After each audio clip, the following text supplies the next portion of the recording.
All right, last thing is I'm going to grab a Bev, and then we're going to go live, and we'll get it going. I'll be back in 2 seconds.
All right. Okay, cool. So we are live.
Nice. Tagged everybody.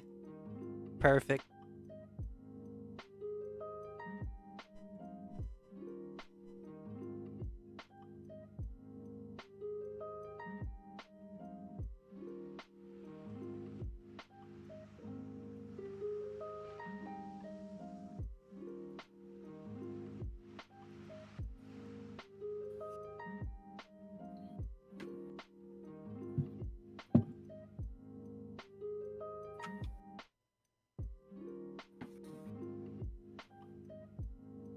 Hey, I'm back, man. Sorry. Did you fix your hair? I came back with the whole bottle of wine. Oh, perfect. Yeah, I fixed my hair. There we go. All right. Let's see. Cool. I got you on screen. It looks good. Your hair looks great. Dude, I've been growing my shit out, and it's like in this horrible in between like spot right now. Yeah. Where you just kind of look like a bum. I need a haircut pretty bad right now too. Actually, it's it's like there's only so much you can do, you know. Yeah. I hate to go right now. You know. I don't really want to go. Yeah, I don't really want to go right now. Like I Yeah. have clippers. Like I've thought about just, you know. Oh no, I did that, and like, Was it horrible?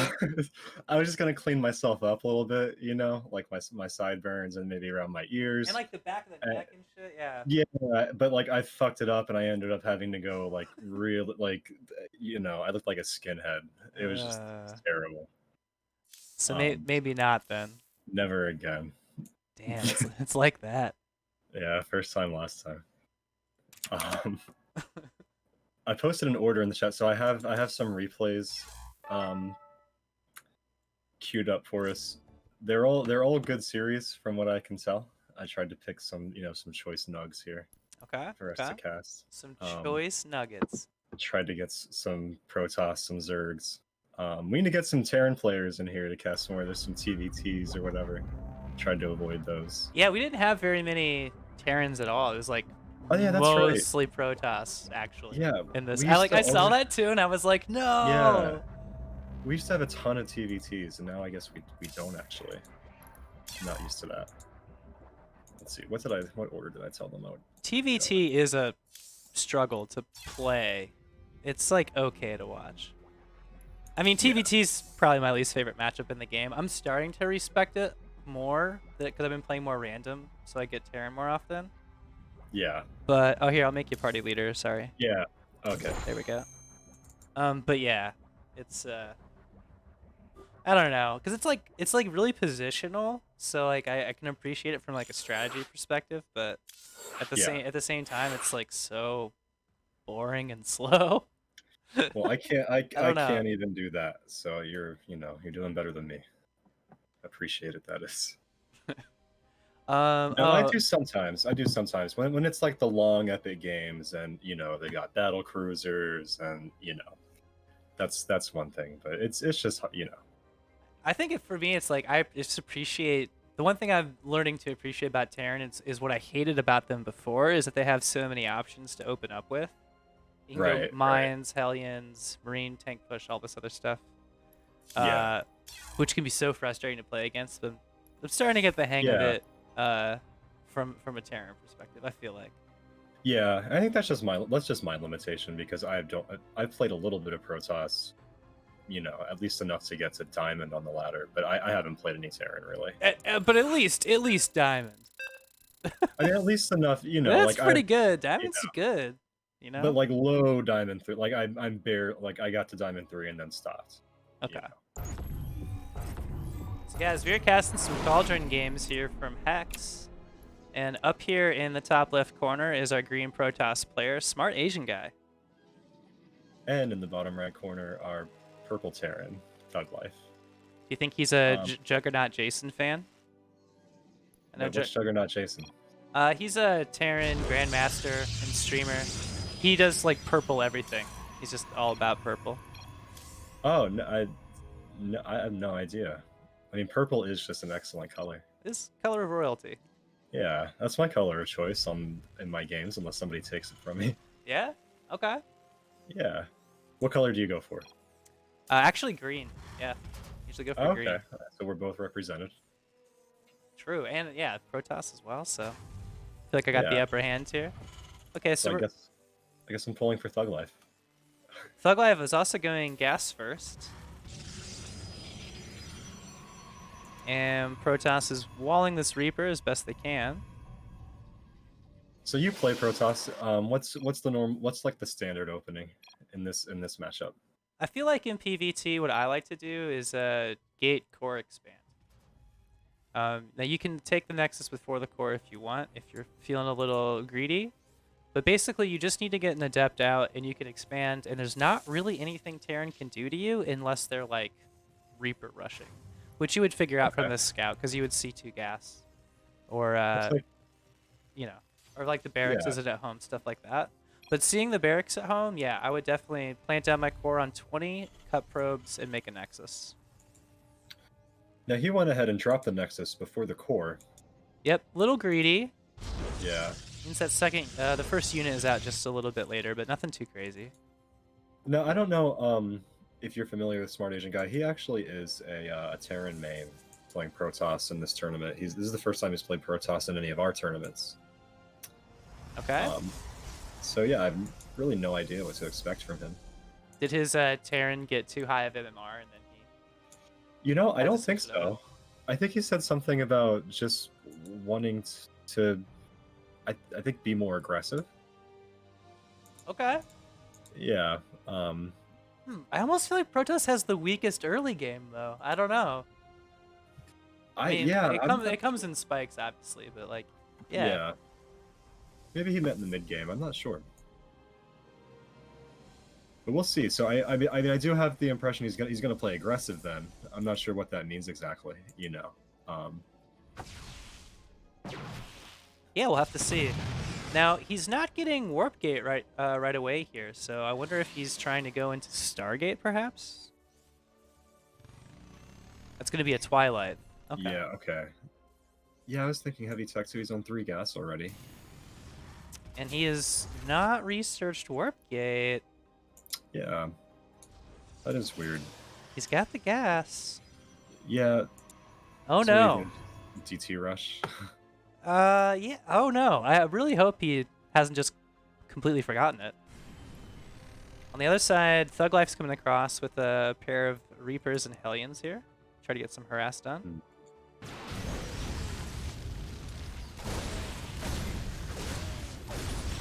Catching the Stalker out of position. Definitely did. I think he'll be able to get it. Yeah, he's going to get it. Yep. So what's at home to defend right now? He has one more Stalker here. Yeah. He's going to need to pull these probes back from the natural. Yeah, he's still on 1 gateway here. This could get rough. He's attacking with the probes. I was surprised to see that. He doesn't really have anything else that he can do, though. I mean, he's sort of had to in that situation. Yeah, I guess he really doesn't have much of an alternative. Another now he's got another Stalker. Yeah. And one Hellion just doesn't quite have the same DPS, but he loses 9 probes. Yeah, he did. He was able to get that surround off on that second Reaper with the probes. However, even with losing 9 probes, he's still up 35 workers to 27. Yeah, yeah. It's a pretty good hold there. See the siege tank back at home, and a tech lab on the Stargate. Okay, so a Raven's coming out. Maybe he saw the Twilight Council. I figured he better get one. I'm not sure. Hey, the Bishop. Thank you for following. Appreciate you, bud. Yeah, thanks, man. So it's going to be Blink from Protoss here. I feel like that... Okay, and he also has a Templar Archives. Blink is... You know, just despite how partying is sort of popularized, Blink is an aggressive playstyle. I feel like it's a little more passive just because it's so good defensively. But these Stalkers just going to walk right past this bunker. You get 2 SCVs. Gets shelled by that siege tank on the high ground. And he has to recall. Okay, good call. Get him out of there. That makes sense. Yeah.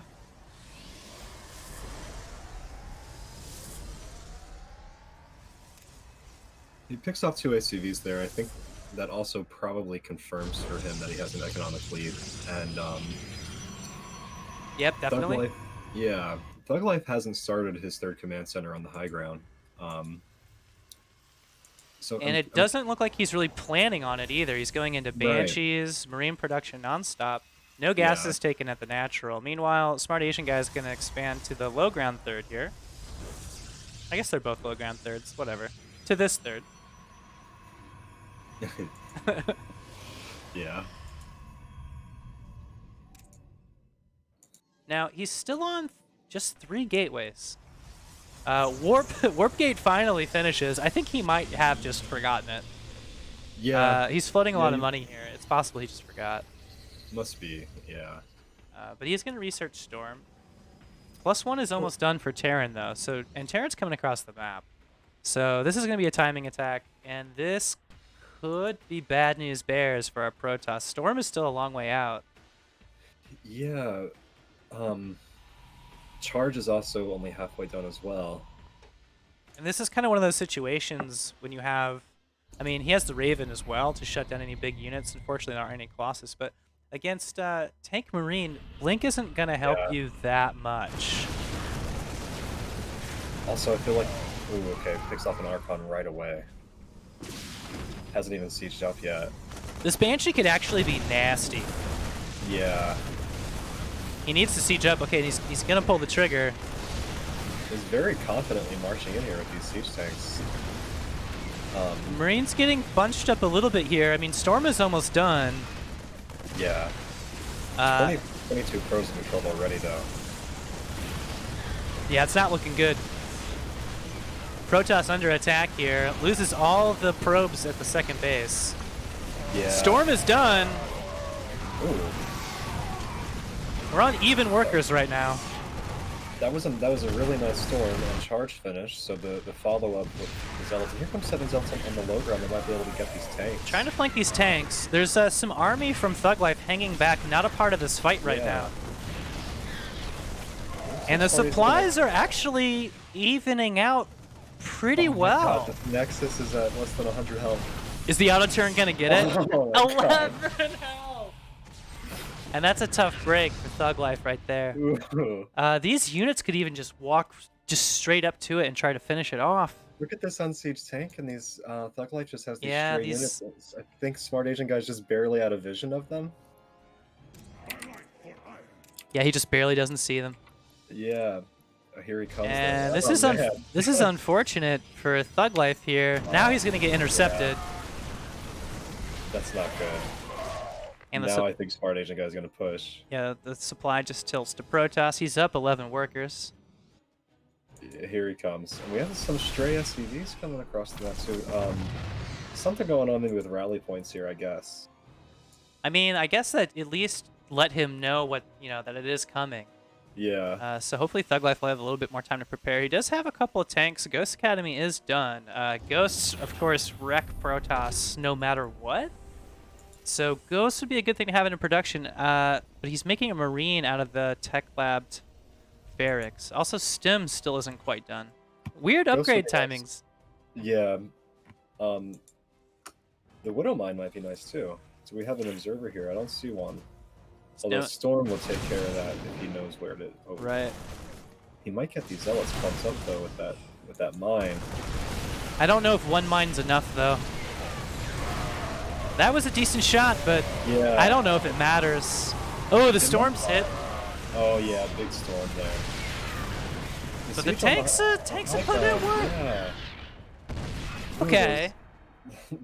So I don't know who's winning anymore. He got 9 SCVs. It's 58 workers, or 60 probes to 30. Back at home, he's gonna lose the Nexus, and he does to 2 Vikings that landed. Oh my God, amazing! Wow.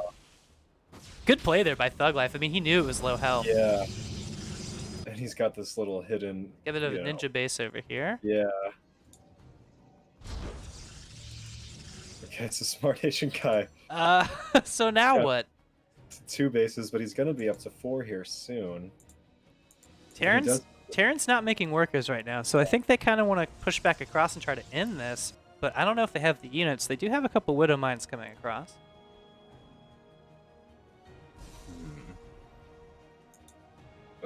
I mean, I think he's just gonna walk them up. I don't know. He has to get damage done in some way or another though, because Protoss is miles ahead. He kind of could just walk them in, couldn't he? There's nothing really here at this 3rd expansion for SmrtAsianGuy. And he's gonna split them up. Okay. Yeah. I don't think Protoss has a Robo Bay or a Robox facility, and they don't. No Stargate, no Robo, no cannons. Yeah. There's literally no detection at all. Yeah, this is like super wide open. These Vikings could even land and probably get like 5 probes right now. Unfortunately, for Thuglife, I mean, he's got the Ghost Academy, but no ghosts in this army. EMPs could really soften up those charge lots. Now here he comes with. Okay, here comes the army. Vikings are going to harass down here, pull the army out of position a bit. Meanwhile, tanks and Marines moving up the center. He stims. Ooh, huge storms. Oh my gosh. Before the tanks are sieged up or anything.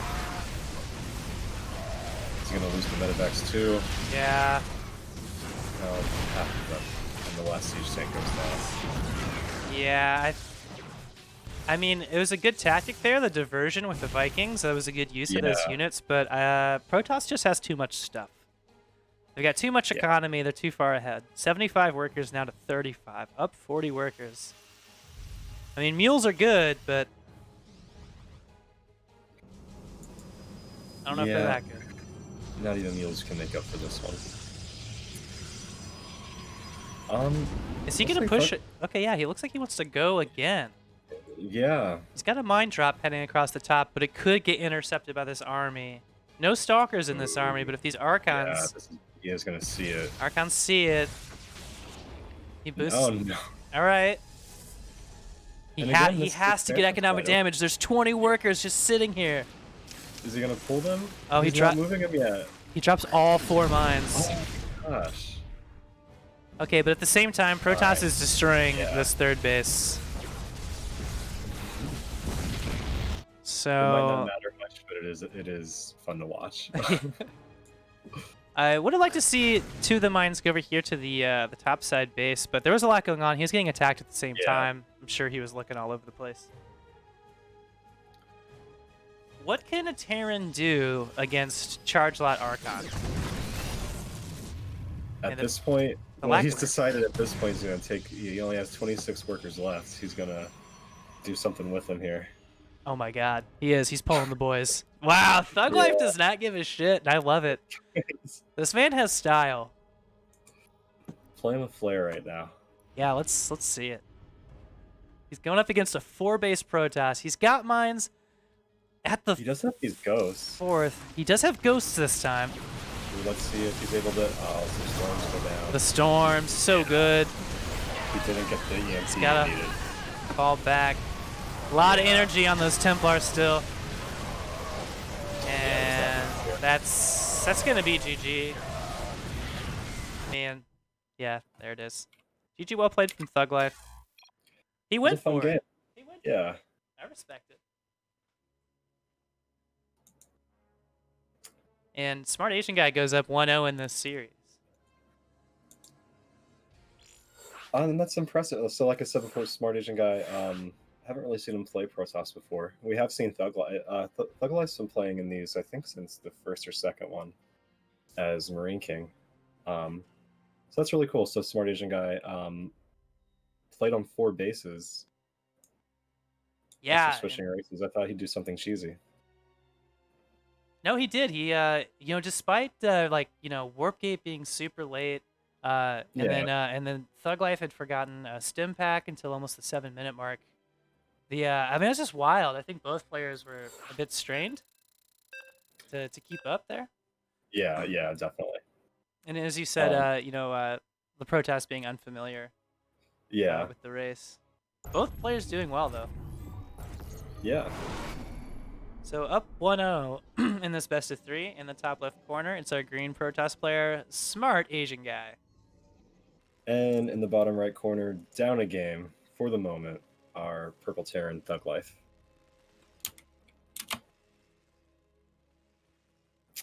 So Thuglife used to be Marine King. Had a name change. I thought Marine King was already a guy. Yeah. Well, he used to be.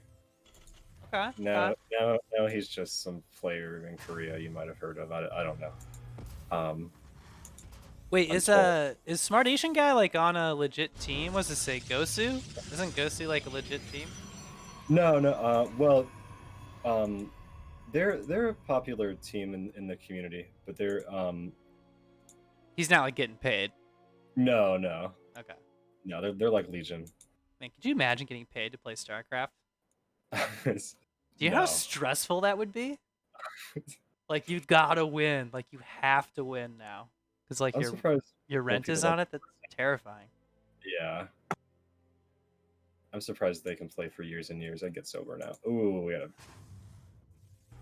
what is this? Got an eBay block from Thuglife. Asian guy's gonna harass with the probe. This is good stuff.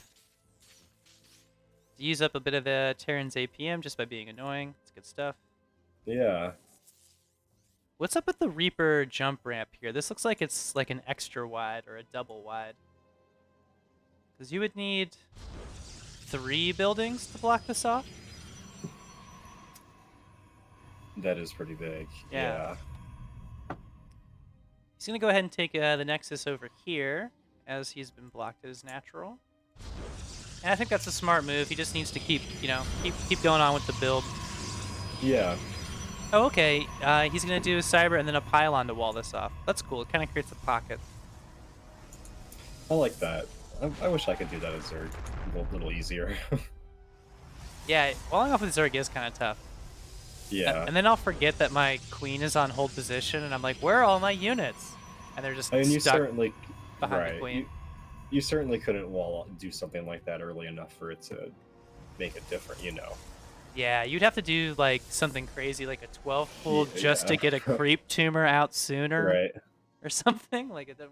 Yeah, that's okay. We can do some things with our. We actually Zerg can wall off a little more now than they used to. It's become a little bit more common. Yeah, Zerg's OP anyway, right? Yeah, at least walling off the natural sometimes is a thing now.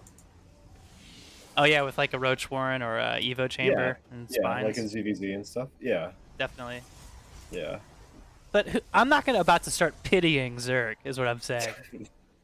I sure am. You guys don't need a Reaper wall. You have like 20 million units. It's unfair that Reaper can come in and even scout my base. It is. It's insulting. All right, so what's the choice here? Okay, so our Protest is going into Twilight Council. Thuglife is expanding now. He's almost done with his Nat. Protest looks like they're a little bit ahead here economically. 34 workers to 25. And he's got 4 Hellions, so if he can get some damage done here. He's playing defensively like he's expecting Adepts or something. Well, it's interesting. He's going for the mines again. I'm not sure if, you know, we've seen from SmrtAsianGuy that he's not going for the Robobay too much. So maybe that'll pay off for him. Thought he might also lean into these Banshees again, but I guess maybe not yet. Thuglife, I mean. Right. Okay, he is making a tech lab now. And he's got 3 mines and a medevac heading across the map. Yeah. Yeah, because it's a Twilight Council and Blink again. So potentially this could really do something for Thuglife. Yeah, Blink won't be done by the time this drop comes in, so that's going to be a problem. He's on 2 gates, but his initial 2 Stalkers are down here on the low ground protecting his second base, what would be his third. So it's going to be a 2-prong attack. We're going to have Hellions come across the top, and this mine drop probably hit the main. So let's see what happens here. He's got 4 Hellions. These one-shot probes. Okay.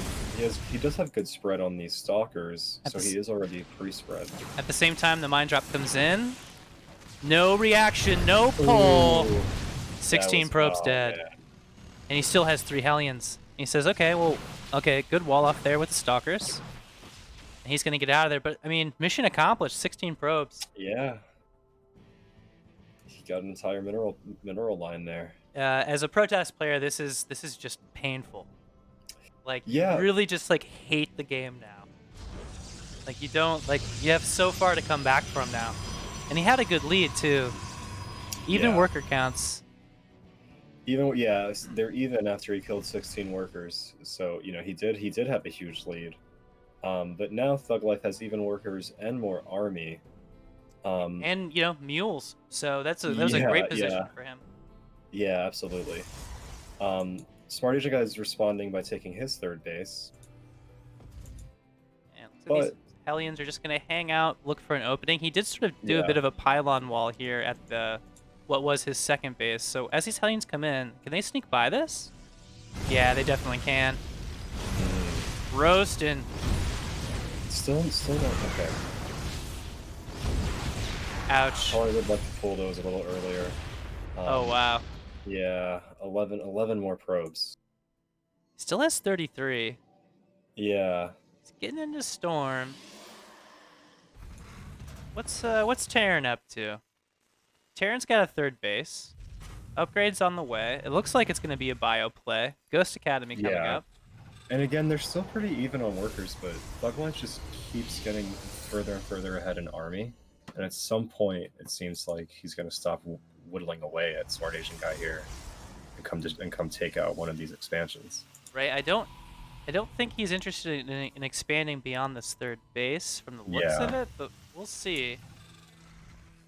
Stim pack combat shields on the way. Yeah, at the same time. Going for ghosts again. This is also good as a Terran player to open with this Hellion play because you can get a Protoss to think that you're going mech, which elicits a different response than Bio. Now, luckily for SmrtAsianGuy, he's like, no matter what, I'm going to get Storms, which is obviously a great call. Storms shred everything. Yeah. So he'll be okay against a Bio push. It's really going to be the tanks, and if he can get more damage done with these harassing Hellions and whatnot, that yeah. can make a difference. Ooh, big turrets going down. 6 more probes in that third base. Raven paying for itself there. Yeah. Much quicker reaction that time, though, the SmrtAsianGuy, I think. He's really focused on getting these Archons out right now. But like you said, he can't pull ahead in workers. Protoss should be ahead of Terran in workers. Yeah. Just because of, you can't build SCVs when you're making orbital command and all that other stuff. Anyways, okay. Terran's gonna, Protoss is gonna push across the map. Yeah. Here. Now that Storm, oh no, that wasn't Storm.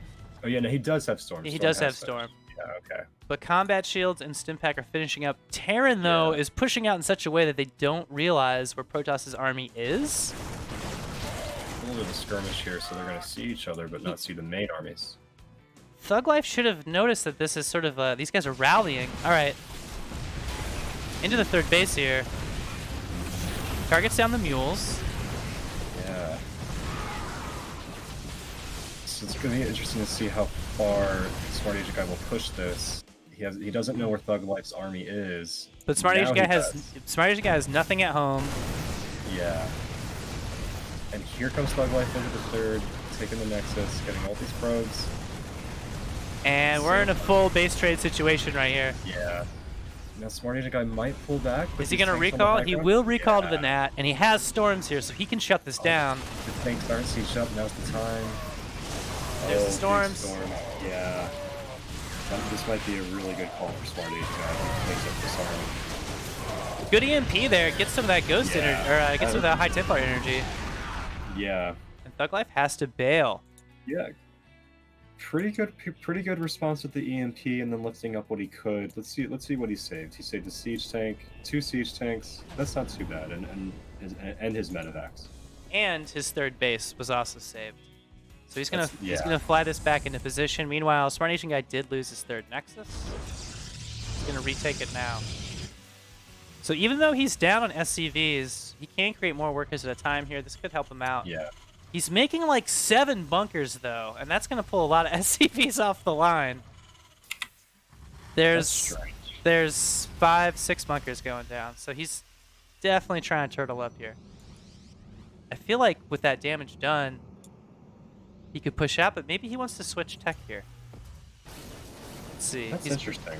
He's gonna get concussive shells, he's gonna get +2, and he's gonna get cloaking for his ghosts.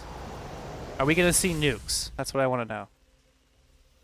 I mean, he's made more bunkers as many as he has units. I've never seen somebody make so many at once, I don't think. Yeah, I think right. Nice drop here. I think he's going to take out this Templar Archives. Oh, good call. I didn't see that.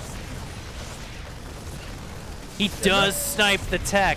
That is really, really good. Now, SmrtAsianGuy is pretty rich right now. He can easily remake this, but that does set him back. Can't make any more High Templars for now. And Thuglife's going to keep his medevac across the map as well. Come on, buddy. Let's see the nukes. Let's see the nukes. None in production yet. Come on. It's really teasing us right now. No kidding.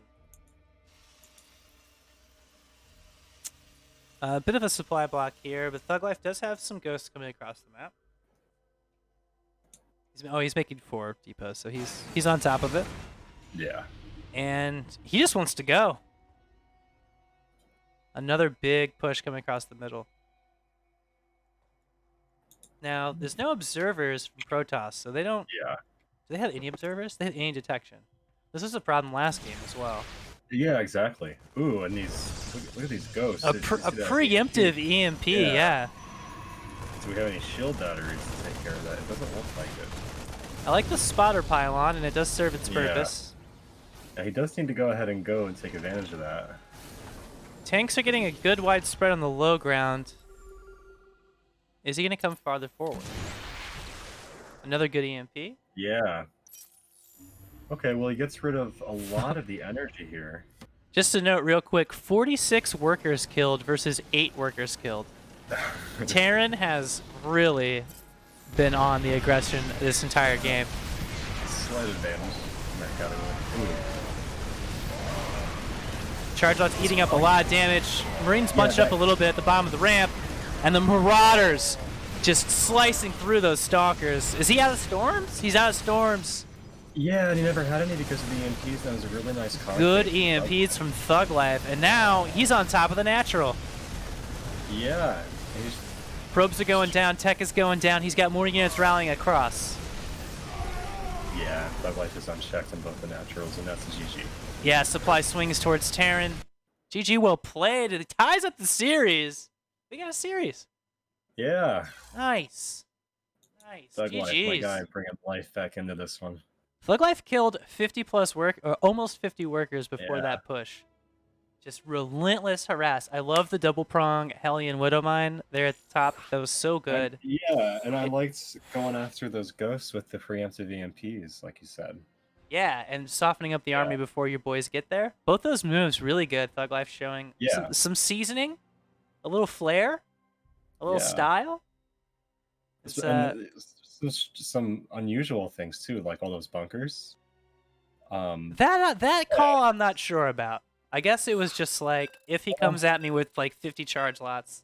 You can question it. I mean, I guess it's it's static D, and they can salvage bunkers, so I guess it's not as bad. We got ourselves a series here, and we are tied up 1-1. In the bottom left-hand corner, our green Protoss player, he's a nerd. It's Smart Asian Guy. In the bottom, in the top, in the top right-hand corner, our purple Terran, Thuglife. All right. Now, I did unfortunately, I'm sorry. I did unfortunately see how long this replay was just now, so just strap in. Strap in, y'all. Yes. This one's going places and it's going fast. All right. Stay on the edge of my seat. Let's see what happens here. Uh-oh. It looks like either this proxy works or it gets completely shut down, right? That's what we know. That's what we know. Gas first, barracks at home, second gas. So Thuglife wants to do perhaps a one base all in. The second gas is actually, he's doing this blind, but this is clutch against a proxy play like this. This could help him stay alive. It's going to be 2 gateways and a forge. 2 gateways and a forge. So cannons are going to be a part of this equation. The trifecta. Thuglife is going to send a scout out. Is he going to notice this weird angle from this probe? It's not coming in from a totally... That was a little crooked of an angle there. Yeah. Probe's going to get in. No, doesn't want to go in. This is all going to come down to high ground vision, right? Yeah, it's an interesting... So what's the reaction? Okay, factory goes down. Reaper on the way. Gates still haven't quite finished warping in, but he wants to go cannons. Huh, okay, he just what's it? He cancels it. Yeah, if nothing else, he's being annoying and denying mining time here. Yeah, he doesn't seem very committed to this, does he? And workers can't kill 3 pylons. That's just too much. Bunker on the high ground is a solid choice from Thuglife. I think he might know what's up. Yeah. Has he scouted this proxy yet? Our pylon is under attack. He has not. Nope. But he's holding this. Smart Asian Guy still has no high ground vision. He needs to close this wall. Yeah, he does, actually. Now, with the help of the Zealot, he might be able to really do something here. Reaper's pretty darn good against Zealots. Yeah. And he's going to be able to pick that off. Cannon goes down. He is going to wall off the ramp. Yeah. I think Thuglife might hold this. I think Thuglife is going to hold this, but we'll see. He's got a bunker. I mean... Yeah, tough, more. tough I don't know if situation. more cannons are gonna fix the problem here. Now he does have control of the ramp now because of this, but he still can't see the bunker. Plus, just the fact that he can come repair this bunker. I mean, this seems hopeless at this point for SmrtAsianGuy, unfortunately. Single Marine holding it down, earning his pay, just blasting this cannon. He's gonna try to use his ult to get high ground vision, but these Reapers are just picking away at it. Yeah, and there's no shield battery or anything, and there's... I'm not even sure if there's a cybernetics core. Yeah, he's just on Yeah. Forge Gateway. Yeah, he does see the proxy. He's going to be able to go take that out, most likely. Looks like the Reapers are going to run straight past it, knowing that he has nothing at home. They're going to go for probes. Smart move. So Zealot trying to wiggle. Oh, now there's tanks out. I think Thuglife is going to take this series. GG! Yeah. Good hold. Thuglife takes it 2-1. Nice. Like to see some That was cheese. a good series. Yeah. Yeah. I enjoyed that one. We got a question in chat. Are these series in any particular order? No, this is the first group stage, and these are from different groups actually. So it's not even from the same group. It's just a mix of games from the group stage that started last week. Wizzer says, haha, I mean, we are jumping all around the groups. Well, that is true, but do we have to put some method to this madness, Vulnox? What group was that from? I don't even know actually. I don't even have the bracket pulled up. I'm a terrible caster. I should have the bracket pulled up. I forget. Who cares? It's fine. Yeah, no, I mean, it's not my tournament or anything, right? It is kind of your tournament. All right.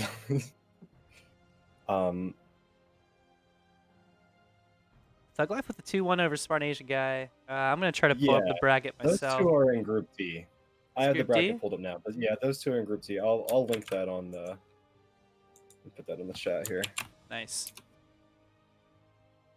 Do we have any other matches from Group D to cast tonight? Let's see. So the other ones that I put in the folder, I put in 11 and shWall, Ding and Bishop, Supersquare and Clips. Let's see, are any of those from Group D? Let's see what we got.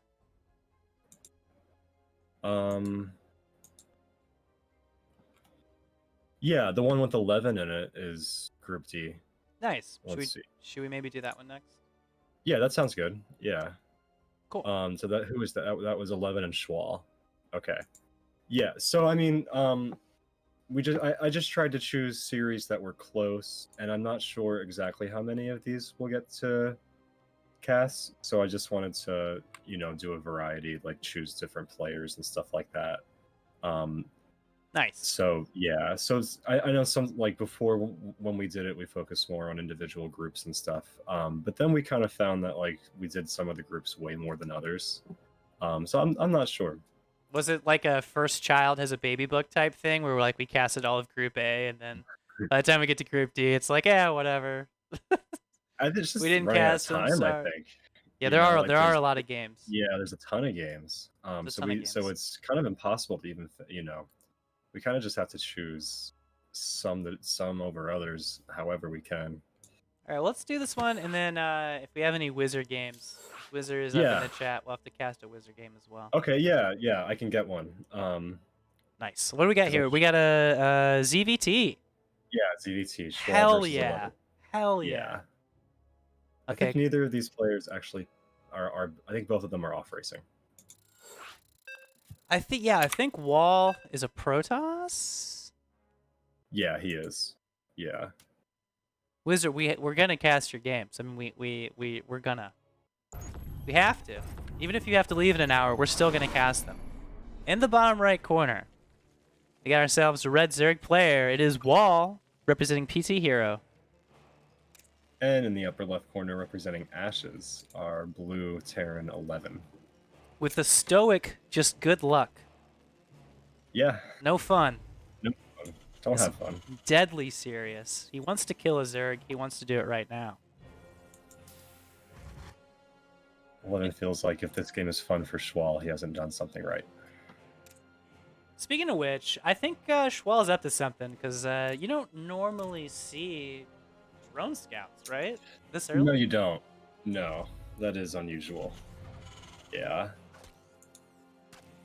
You don't usually see it. Like you would just send like 2 lings over a minute later. So Right. is this proxy hatch shenanigans?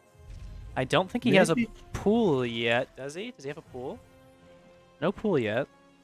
I think maybe he was just worried about getting proxied, because I don't see what exactly he would. I mean, short of building a hatchery, like, I don't know. It's possible. That's possible, but it doesn't seem like it. You know, being a tournament match at all, maybe he was like, I need to see that barracks at home, or I play differently. Yeah, that might have I been think that, because you can't really scout the proxy with the Overlord. Like the Overlord, you can scout to see if he takes the expansion, but you know the proxy is going to hit you before the Overlord scouts that. The Bishop in chat says, I want to see my game 2 whine. Sir, we will cast all of the games that we are capable of casting, I promise. I have a Bishop game on the list for us to cast tonight. There we go. There we go. His series, yeah, one of his series I know is in the folder.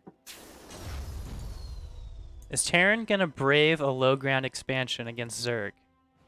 Yes. 11. Fearless. Yeah. Did he see the pool timing? Perhaps he did see the pool timing. Okay. So he knows what he's getting into. Let's see. He did do the SUV scout, right? Yeah, he did. He's gonna follow it up with a Reaper. Yeah. But there's 2 queens, 8lings in production, so. But you know, shWall is still scouting with this drone out on the map. You see that? Yeah, he's checking for proxies. He doesn't trust a damn thing. Like, he's convinced that 11 is up to no good here. It makes sense. 11 is playing as a Terran, so anything is possible, you know, like proxy starport, drop Hellions in, something like that. And just like you said, he went for the low ground expansion. He didn't make this up on the high ground. Here come Here come the lings. Is he really gonna? He can't really hold 8lings with 1 Marine. Yeah, they're gonna target the SCV down. This is not gonna finish. This might force a cancel. He can't lift that.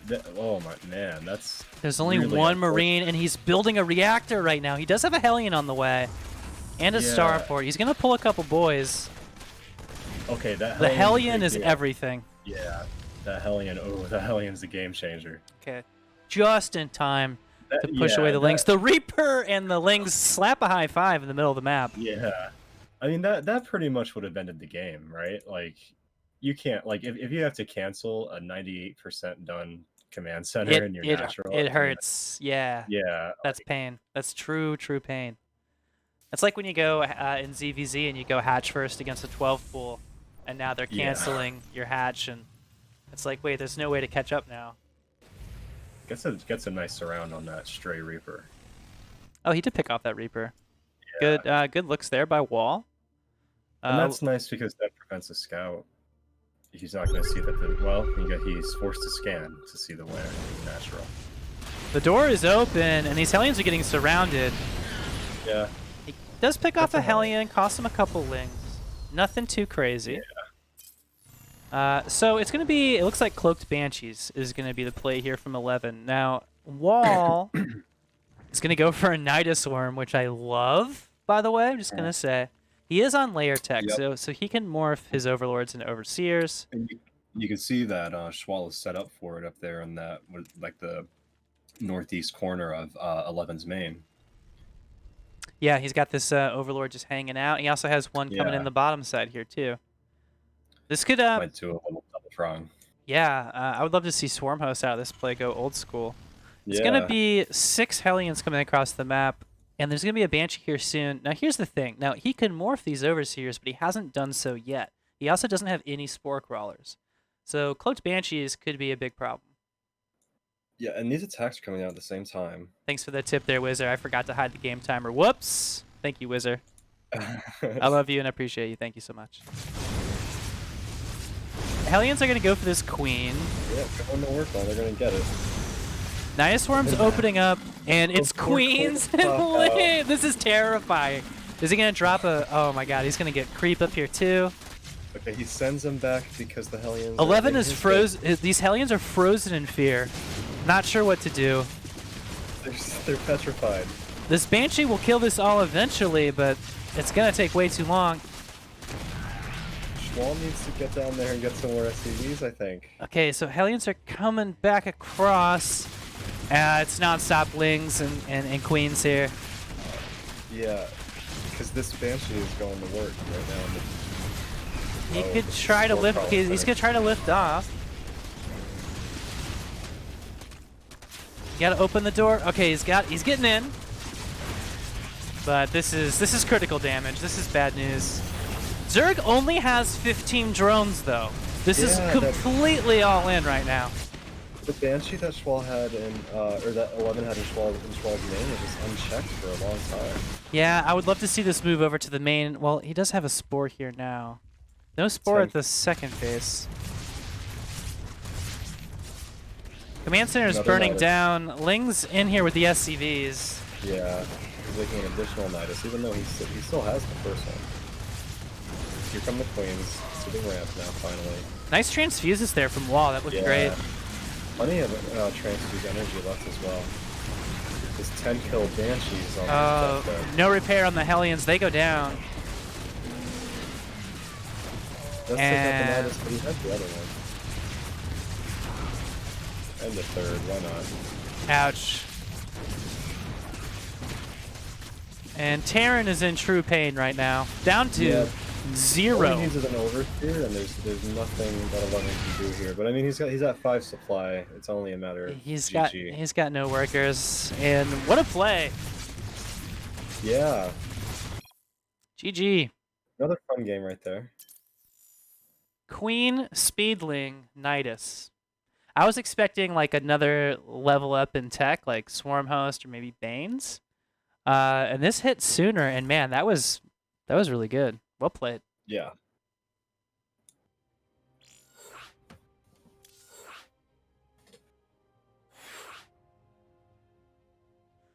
And Wall goes up 1-0 in this series. Group D of the Cauldron Hex. We're gonna head into game 2 here on where are we going? Lightshade. Lightshade. Perhaps the most boring map of the new map pool. I don't know. Do you have thoughts on this map?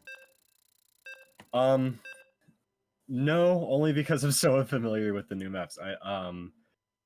It's interesting that these guys are playing on the new map. I've been seeing that people are kind of favoring the older ones. They went Romanticide and then Lightshade. I'm personally happy to see them on the new maps because that's how it ought to be. Okay, so our Zerg here in the bottom right-hand corner, representing PT Hero, up 1-0 in this series. It is Wall. And in the upper left-hand corner are Blue Terran player 11. From Ashes, I don't know any. I feel like I've seen Ashes around, but I can't think of who I know who's in Ashes. No, they're no Legion. No Legion at all. They don't have Dave Testa. There can only be one. There's only one. My man, Dave. Are you watching? You better be watching, Dave. He's probably around here somewhere. He's streaming. He's making DTs somewhere. Once again with the super early scout with the... I love you, Dave. Yeah. Once again with the super early scout with the drone. He wants to see what's up. So you're a Zerg player. I feel like the first 2 Overlords are so critical to how you get information and play out the game.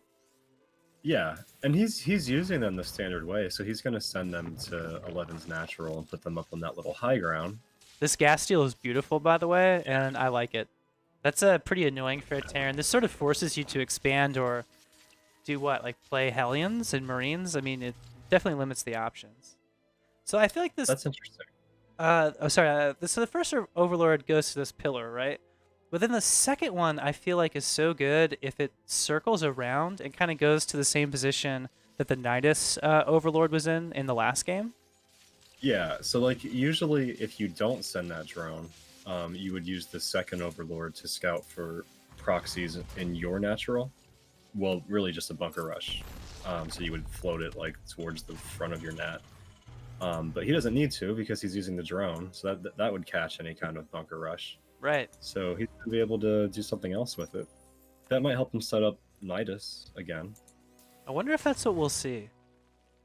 It's on 1 gas. We're gonna see Ling speed come up. So it was a pool before a hatch opener here from Wall, and he's gonna go straight into a Roach Warren. Ballsy move, if I may say so. That's different. I don't think he made any roaches last game. He stayed on really Lings and Queens. Right. Unless I'm forgetting something.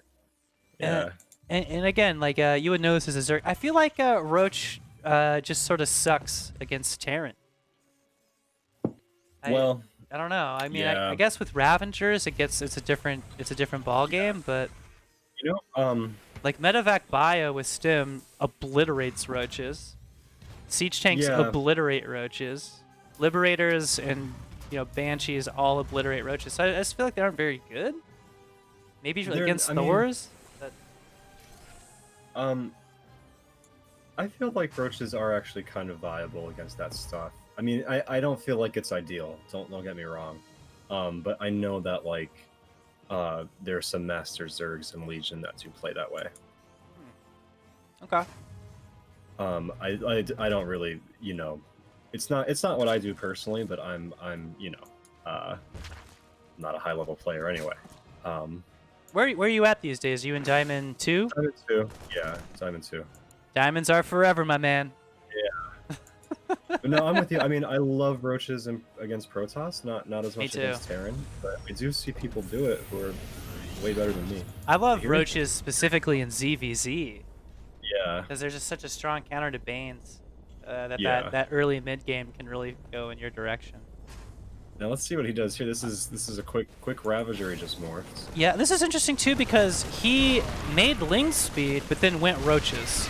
So there's a couple Lings in with this. He needs to get rid of this. Okay, gets the depot. But the tank is already here. And with the tank already here, this is kind of rough. He's going to lose an Overlord as well. He's reinforcing with Lings, but that that depot is going to get remade. And that's going to be tough. I mean, with only a couple of Ravagers, you definitely can't one-shot the depot. And you really they stand there. Right, and you can't get close enough to this tank to do anything. Right. The tank's in a good position. It's not too close to the ramp that it can get sniped. So I don't see the way forward here very easily for shWall, unfortunately for him. Yeah, good tank placement there by 11. So what's he gonna do? He's making a Spore. He's making 2 Queens. Meanwhile, there's a Banshee about to pop. I think the only way he could do this is if he made like a bunch more Ravagers, at least 3 more, but it doesn't look like he's going to. And Banshee's here to clean house. And this one unit will drive this entire Zerg army away. Yeah. You can still attack into 1 Banshee, as long as you can do enough damage before it kills all your stuff. But yeah. But with the tank on the high ground, it's not looking great. Yeah. It's not going to happen here. So we will see a mid game here. Layer's about halfway done for Wall. He's got a lot of speedlings here. Looks like he's going to switch back over to drones for a couple of larva cycles.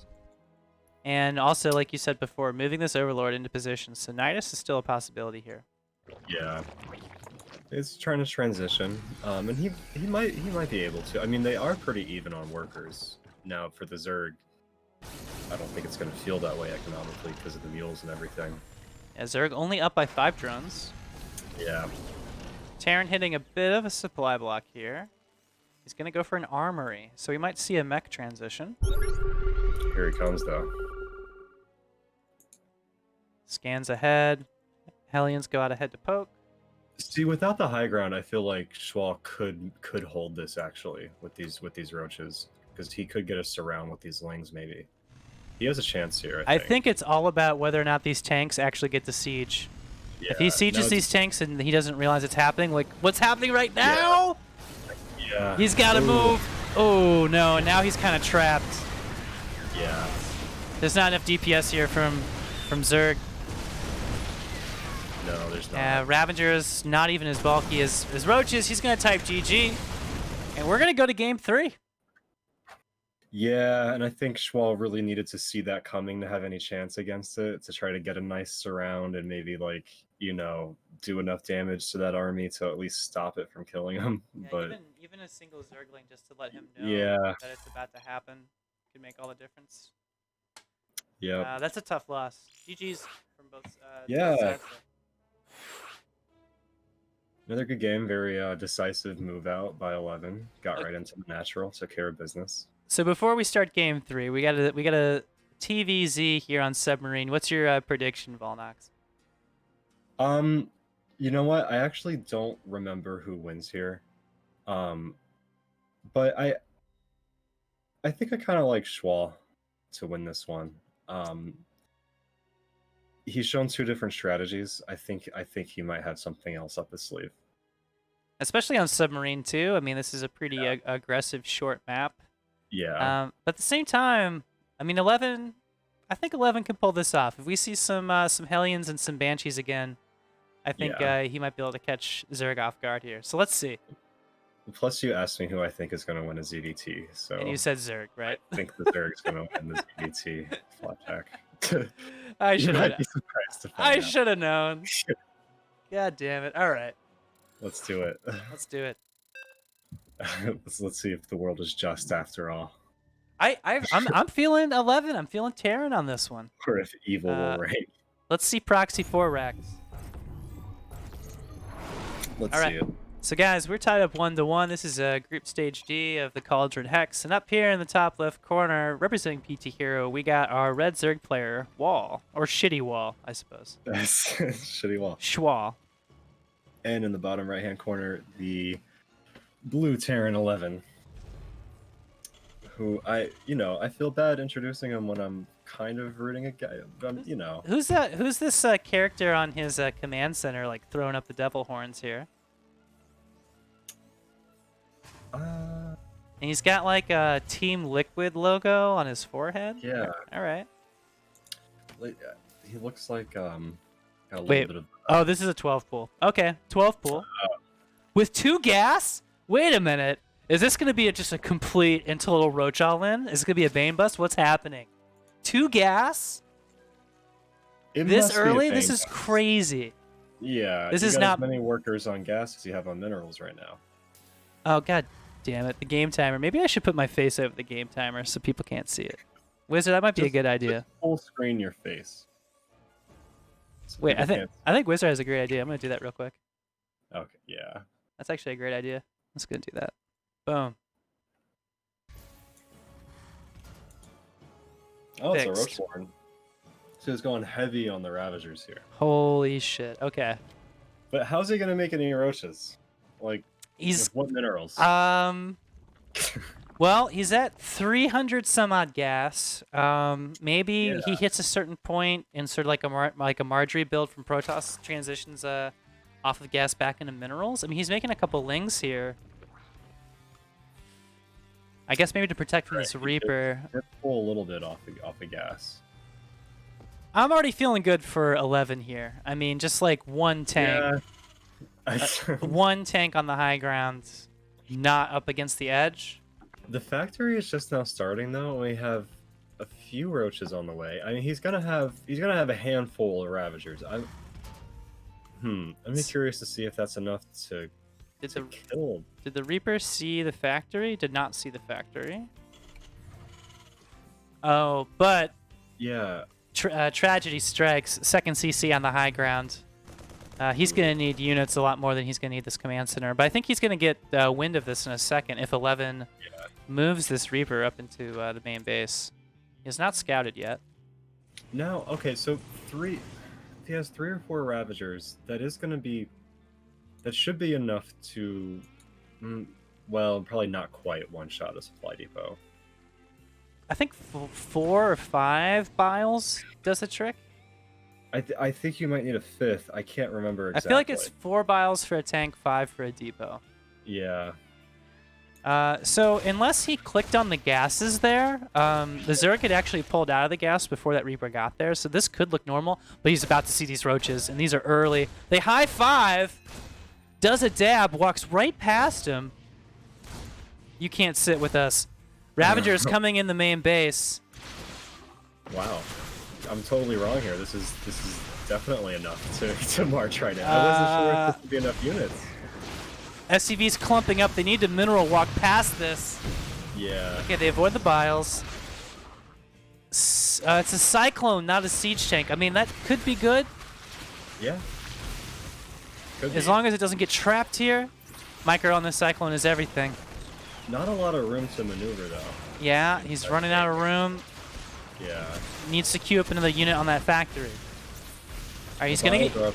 He gets the first Ravager. That's super valuable. I mean, this is a low numbers game here. Right. But he's down to 7 SCVs.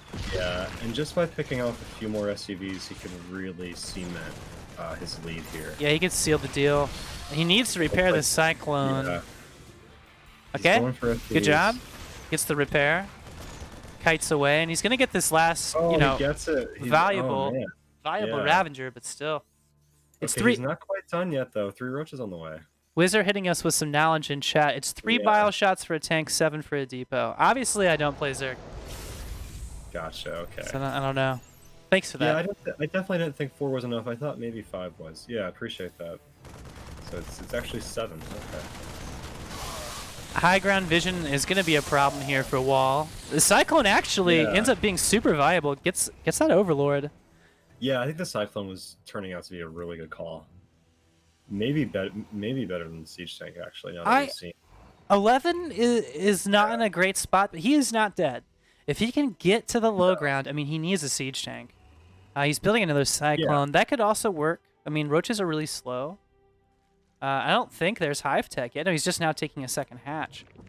And that is going to be tough without speed on anything, at least for the moment. He does have Ling speed halfway done. But even then, you kind of have to have a good amount of Lings to get a nice surround on Cyclones and then kill them. So that's going to be tough in this low economy situation. And now he's moving out. Well, a minute ago, Zerg had twice as many workers. Now he's only up by 25%. Oh, here we go. And these Cyclones are going to get some free money. That Overlord is probably dead. Yeah. Ooh, barely gets it. Couple Lings getting mixed in now. Ling speed is just finished. But 11 can kite indefinitely here. As long as he has room. He's kind of in the corner now. Yeah, that's true. I mean, we got to get this CC down to the low ground. Yeah, but with a low number of Lings here, I feel like he could just harass this army. Get some free roaches, but he's gonna. Yeah, I mean, he has a tank. He has 8 Marines. He has 2 Cyclones. It's time to take this low ground. This is not enough Zerg to hold this off much longer. Yeah. Let's see if shWall feels the same way. He's gonna push forward. Yeah, that's enough Terran to hold this. Yeah. Okay, now he's gonna harass the army. Nidus Worm's gonna be the call, and once again, this Overlord in position. Nidus Worm's pretty good against Cyclones. You want to be able to trap Cyclones somewhere, and so getting right into their base is pretty helpful, so they can't kite you around the open map. I agree. I think Nidus Worms are good until your opponent remembers that they exist, and then they become bad. I don't think he realizes they exist at this moment. He does have vision. Yeah, he sees it right now, and okay, there. What's he? Okay, he's. This is rough. This is a really good move from Wall. Okay, but the Marines are back. They're behind the Cyclones. Good positioning. And I think he's got to run away. Yeah. Yeah, that does not do. Oh, handful of workers. Our worker count is 16 to 15 at 7.5, almost 8 minutes into the game. This is ridiculous. Another Overlord goes down. Neither player making workers.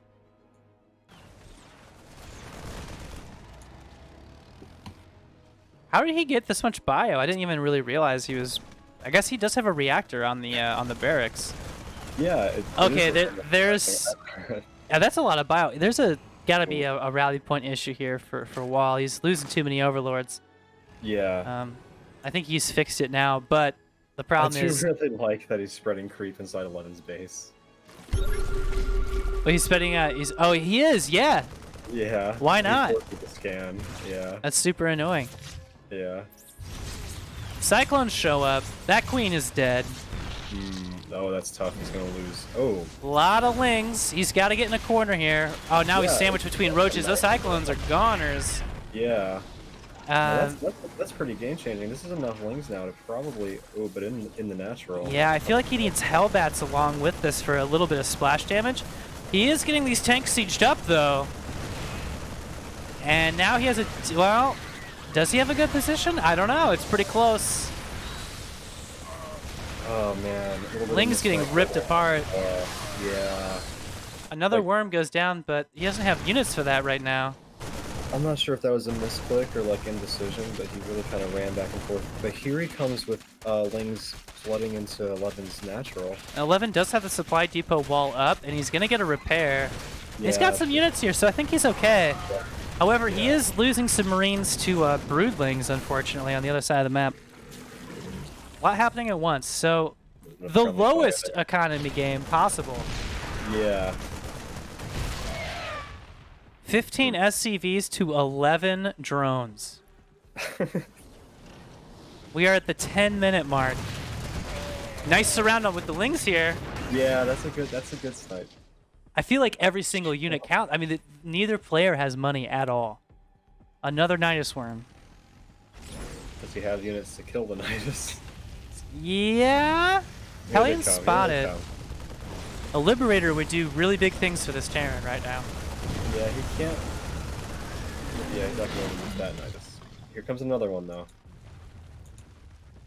Just relentless. You remember? He only has 24 supply. Yo, before the nerf, when the Nidus cooldown was half as long, you could just spam Niduses all over the map. It was like last year or a little bit longer since they changed it. That was so ridiculous. I never really got to make much use out of that. Sometimes you don't realize how OP things are to take them away, you know? Yeah, that's true. It's like, oh, this is OP all along, apparently. I didn't know. like Tasis would just be like, oh, like any ZVP, it would just be Nidus Worm. He's like, oh, the Protoss has to play Whack-A-Mole again. Yeah, and you literally, like, you can only split your units so many times before you're taking losing fights. So that's what the good players were doing. That's good to know. Yeah, Dark especially. Yeah. Terran has double the supply right now. Zerg is still on one base, and that is a terrible position for Zerg to be in. It really is. Down a base. He's going to be mined out here soon and got some idle workers, too. And I think 11 is like, wait, where is it? I would definitely be scouting the rest of the map for a base. Yeah. Or I would hope that I would be. Hellions take a decent fight, and GG is called. And 11, our Terran player pulls it out 2-1. Another 2-1 victory. Nicely done, both sides. Yeah. Okay, so we need to do... let me find a Wizard series. All right, find a Wizard series, guys. We're going to take a quick 2-minute break, and we'll be back with Wizard versus somebody. So hang out with us, all right? See you in a minute.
What's up, bud? All right. Yo. Vulnox is back. Back in action. Oh my god. All right. Let's do this thing. So this is kind of like you're doing pretty well. This is like some scouting for you, right? See whose ass needs a good kicking. Exactly, man. That's about right. I think. Taking notes. Yeah, I'm doing the same. Honestly, all the players in this tournament are pretty good. Like it's Yeah. pretty even and a lot of unpredictable builds. So. Oh wait, I halfway have that. Hang on, I just need to get this into the right folder, and then I'll be good to go. Cool. So we've got, I think, 3 more best of 3s queued up. Does that work for you? That should do it. Yeah, that sounds good. Okay, all right.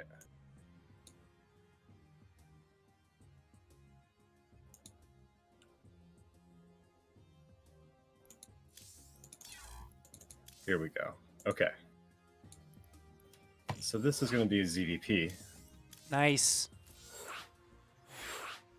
Okay, here's Wizzer. The man of the hour. Going up against Protoss Tortle. Do you know what... Two good friends of ours. Oh, I'm sorry. Do you know what group this is from? This is still Group D, I believe. Nice. Yeah. Okay, in the bottom right corner, from Team All In, the Green Zerg Wizard. The guy we're all here to see. I mean, the people demanded it, and now here we are. And we had to do it. in the top left-hand corner, our blue Protoss player, it is Tortle. I'm going to fix my camera so it doesn't show the time. There we go. We had no choice but to cast this one. You were forced. No, this is another good series. There are actually a lot of close series. This group stage, I had a lot of games to choose from. Like a lot of 2-1s? A lot of 2-1s, yeah. A lot of 2-1s. I'm trying to focus on those because, like I said last time, we took more of a, let's try and do all of them, but it was unrealistic. So we ended up casting a lot of series that really weren't that close. It can still be, it's definitely still like worth casting. It's just like how much time I guess we actually have. It is a lot of games. It is a lot of games. Yeah, and there's another group stage, but I think we end up casting at least 2 games or 2 series of every player. Of each, yeah. So everyone gets a little screen time. Yeah, pretty much. We're chasing that Starcraft fame, Yeah, we're gonna get there, whether people like it or not. It's amazing when you look at like Twitch statistics, because like StarCraft has been like my favorite game forever, right? But like there's like maybe on average like 6,000 to 10,000 people watching StarCraft at any given moment. Yeah. And then you click over to like Among Us or like Dota or whatever, and it's like 250,000 to like 500,000 people. It's like, yeah, StarCraft, baby. Yeah. Those people don't know what they're missing. No, they don't. So what do we got going on here? Pool's done. 3 on gas. 2 queens coming out. And it looks like Tortle is looking to finish this wall shortly.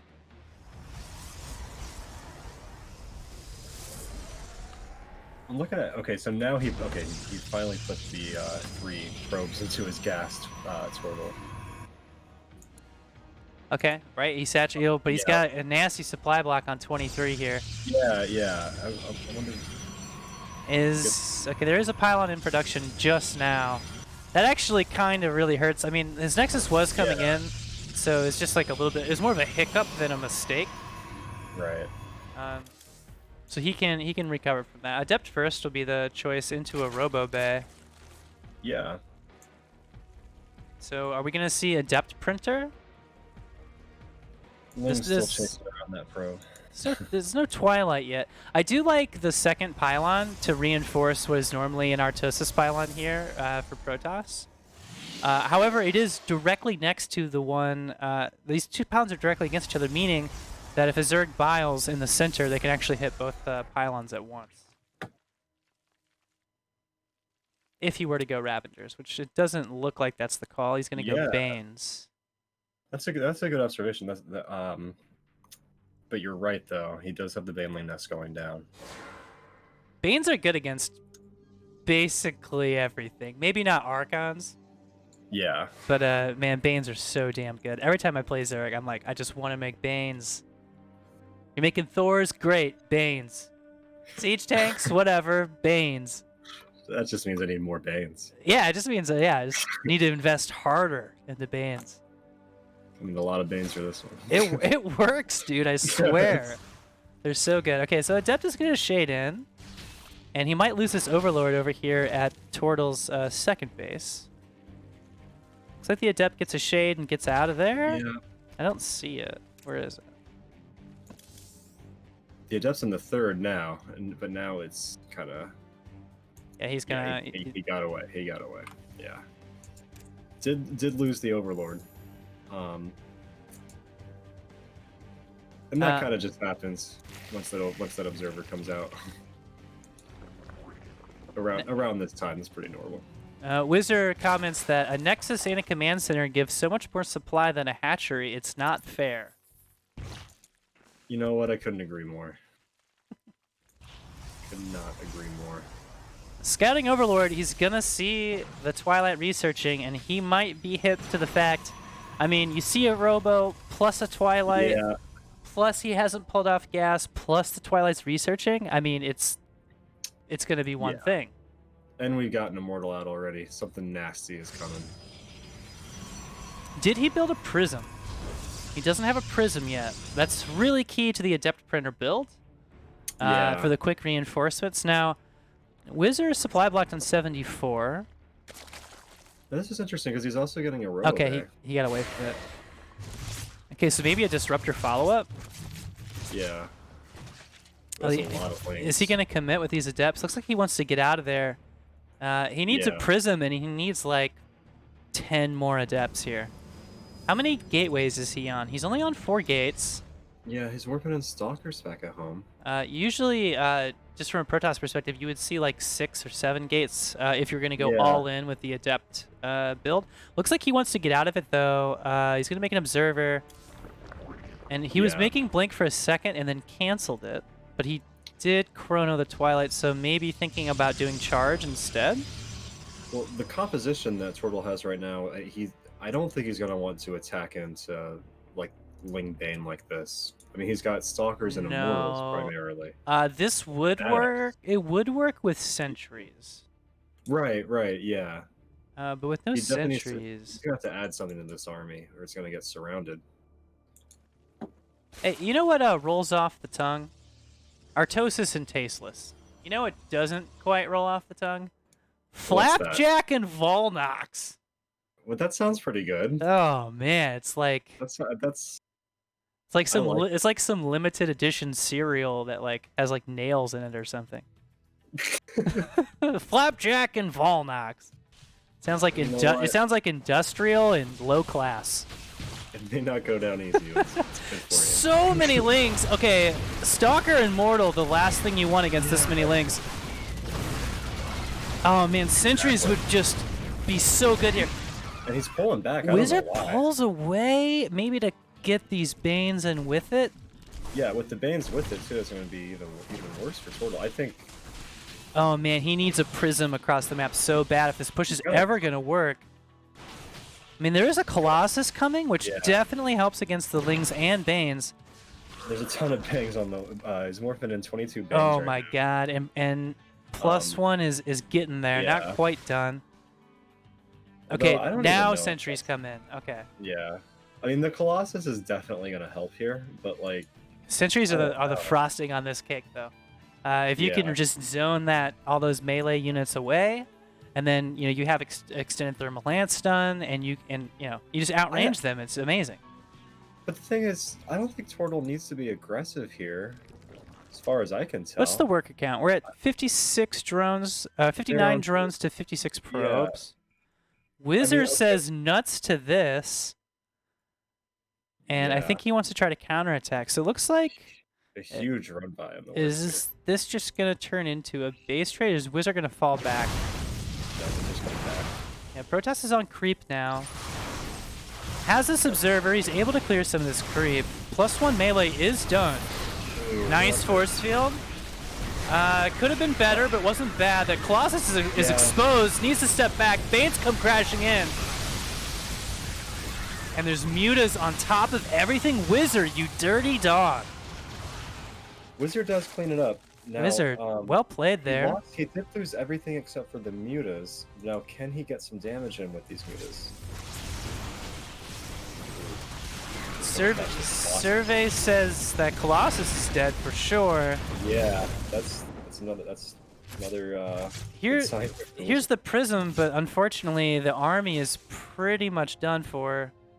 Prism doesn't have a lot to do. If he can just stay away from these Mutas, he's gonna fly over creep here. A bit of a risky move. I don't know if Wizzer sees this happening. I don't think he does. Yeah, definitely doesn't seem. He definitely doesn't. Man, Adepts from this Prism right now could be a huge game changer. Protoss needs the damage. He's down in every metric. Yeah, it'd be even nicer if he could get into that natural. The main is a little bit. There's only actually 6 workers on the mineral line, but that would be nice though. The Prism is here, but not quite doing anything yet. Mutas are going to come back, so I think he's aware that this Prism is here. Yeah. And that really hurts. And he's... Yeah, okay, well that... So much for that. Charge lot pushes shut down. Now, Tortle still has a decent Colossus count. He's got 2, and he's also getting some High Templars. Did he research Storm? He does not have Storm, so it's going to be pure Archons. But there's a lot of Zerg coming across the map right now. Yeah, and it looks again to me that this army might... Well... Mutas go for the natural while the Lings attack the 3rd. And probes are dying. 38 more Lings in production behind this. The Turtle's army is back in the natural. Ooh, these Mutas fly right over. Archons, just with their short range, don't quite get the hits that they need. And the majority of the Mutas will get away. He's going to try to remake the space. 19 probes did go down there, though. And that's going to open up a 35 worker advantage for Wizzer. Yeah, Wizzer is starting to really pull ahead in this game. He's getting flyer upgrades as well as more armor and melee attacks. I do think Tortle's being a little cavalier with this. I feel like the army out here in this position, it could get picked off really, and that would more or less end the game. I agree, yeah. Even just at the top of this ramp, just so you get a bit of a terrain advantage, because he's sort of backed into a corner there. He seems to be aware of that, though. He's going to start moving with his army here. Another Prism's going to fly across. These Mutas see it, but don't react. It's on creep now, too. And they're flying right past. He's got battery cannon here at the 4th base to try to deflect these Mutas. He's going to overcharge the shield battery, but... He flies away. Oh, it's wide open. Big Warping. Gets a good supply block here. Yeah. Here come the Banes! Oh, man. And really actually, Protest cleaned that up, but there's still Mutas. Yeah. He pulls back though from these 3 stalkers. Yeah, he could. These stalkers badly bruised. Colossus venture out on their own, fighting a queen. Oh no, the Prism goes down to the Spore Crawler. Yeah. Charge lots get cleaned up. More Banes morphing in. This one Colossus, a hero. Yeah. I think it's on a separate. It's like. Here come the Mutas. All right. Yeah. And Mutas are gonna come back in. And yep, he's gonna catch these morphing Archons. Yeah. Oh, he doesn't quite get him. Oh no. Now he did kill 8 drones. Yeah. But there's a lot of Mutas alive. This pretty much has been untouched. 80 drones to 50 probes. The Mutas are okay. Circling back into the main. And there's nothing back here. Yep. 10 workers there. Okay. Tortle does get this base killed, but the probes at home are just getting ransacked. Yeah, he's definitely gonna need more Archons if he's gonna kill all these units that he has, that Wizzer has.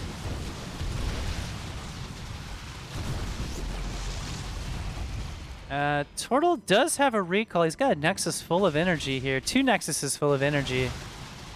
And he does have Blink. Oh, the third prism of the game picked off by the Mutas. Youch. This Colossus is... Okay, I thought that was the same Colossus. I was like, what the fuck? How is that still alive? It was a different Colossus.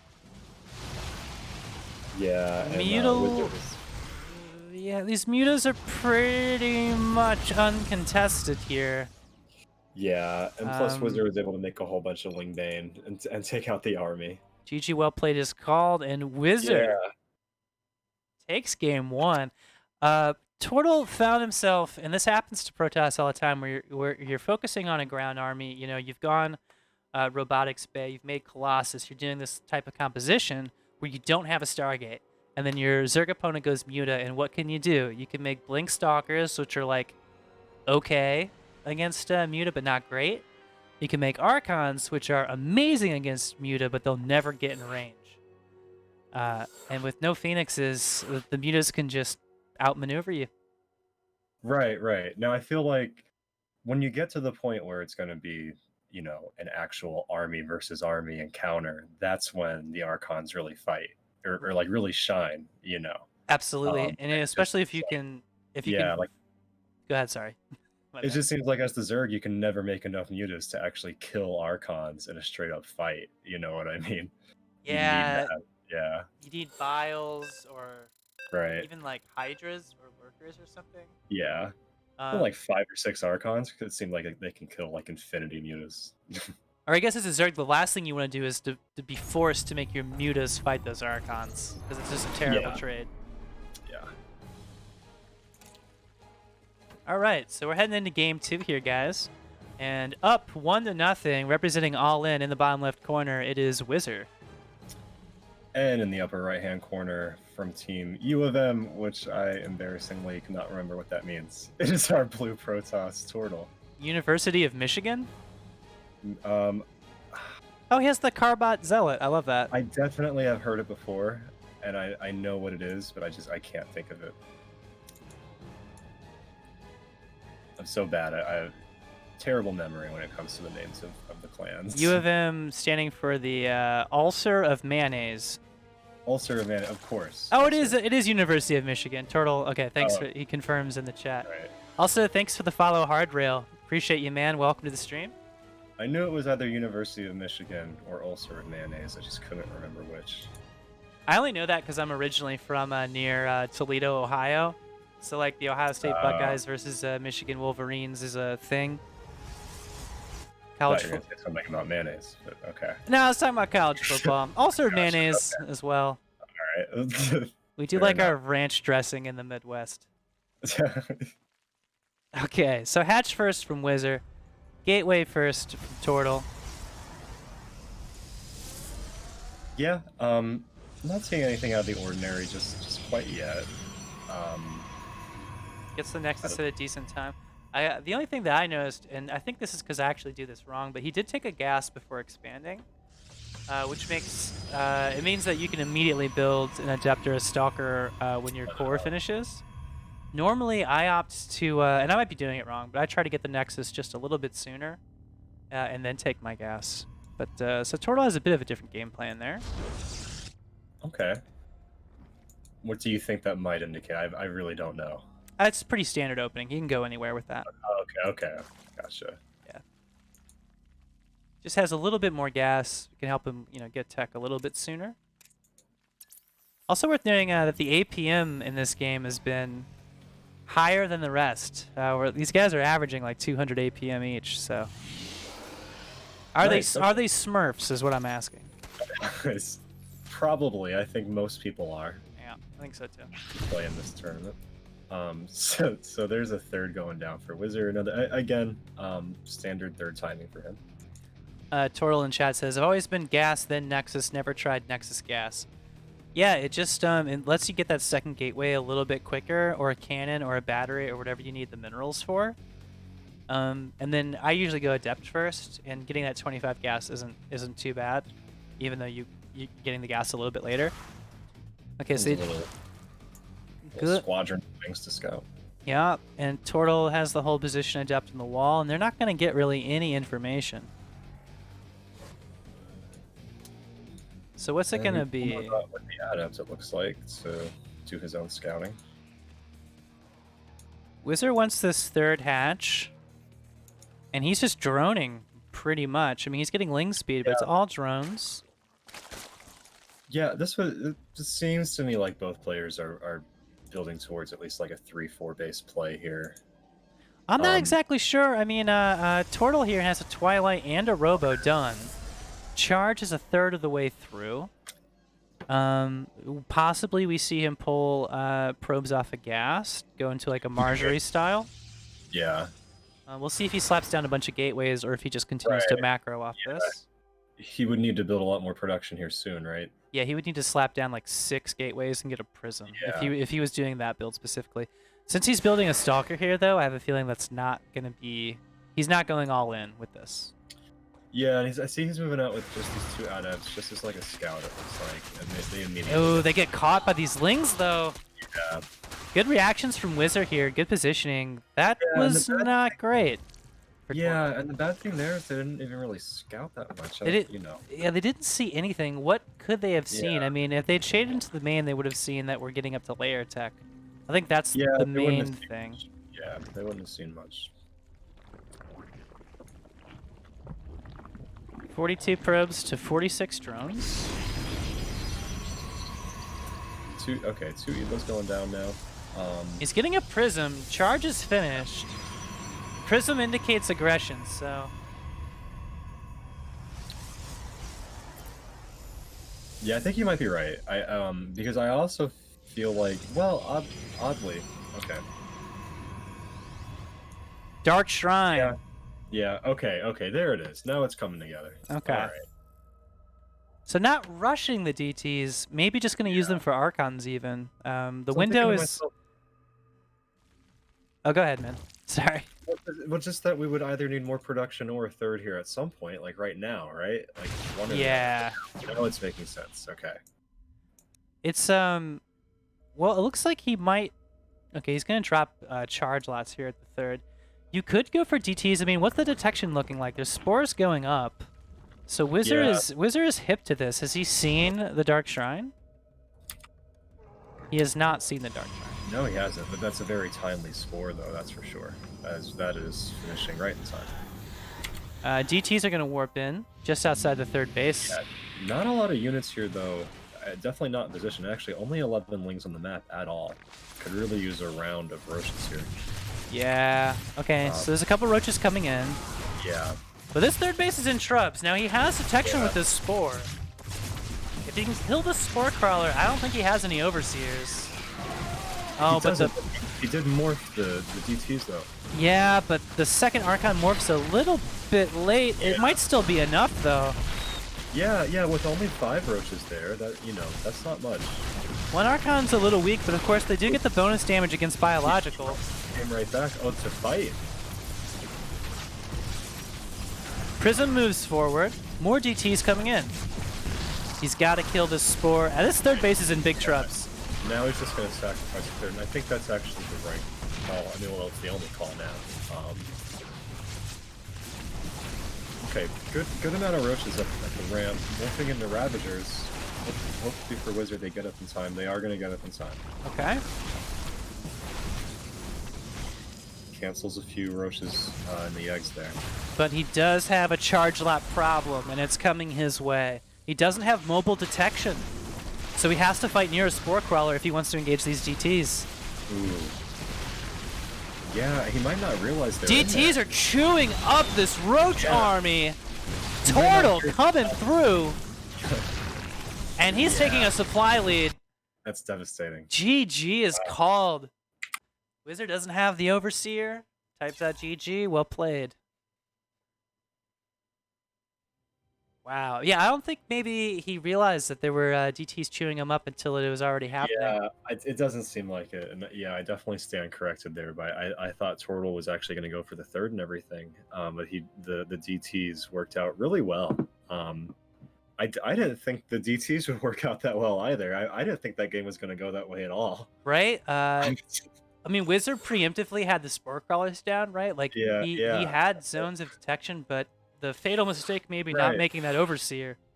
Well, I think he just really is just like the classic thing of just not getting enough units out in time, and then he was droning really hard. He was ahead economically, but that push definitely changed things. Right. That's tough. If he had, I mean, even 5 roaches before the attack got there, and then you're reinforcing off of that, it's a whole different story, Yeah, could have bought him some time. Yeah.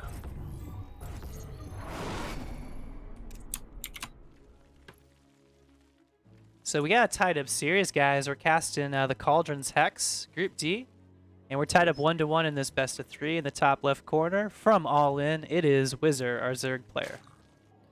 And in the bottom right corner from the University of Michigan are, I feel like I should say 6'3", 200 pounds, our Blue Protoss Tortle. He's a wild animal, folks. Yeah. That linebacker. See, what else is from Michigan? He likes speeding and lakes, I guess. He likes long walks in the snow. Yeah.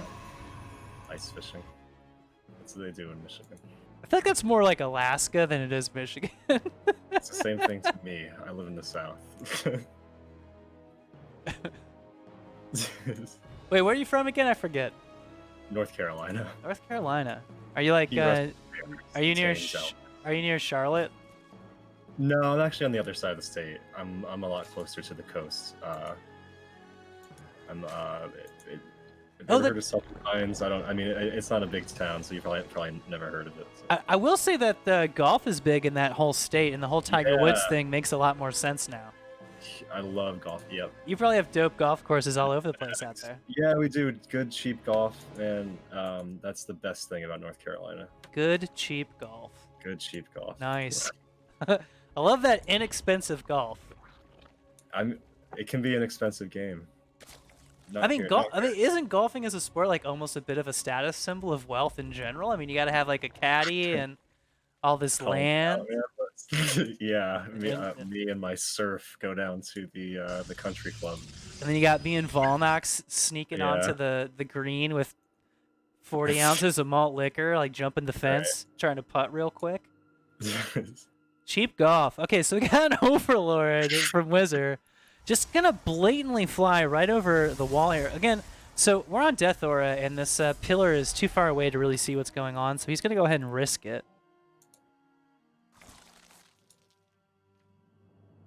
Queens, Ling Speed, standard stuff from both sides so far. Yeah, just kind of taking account of what's going on here. Going for the Stalker instead of... Stalker first. Yeah. There's 2 good things about that.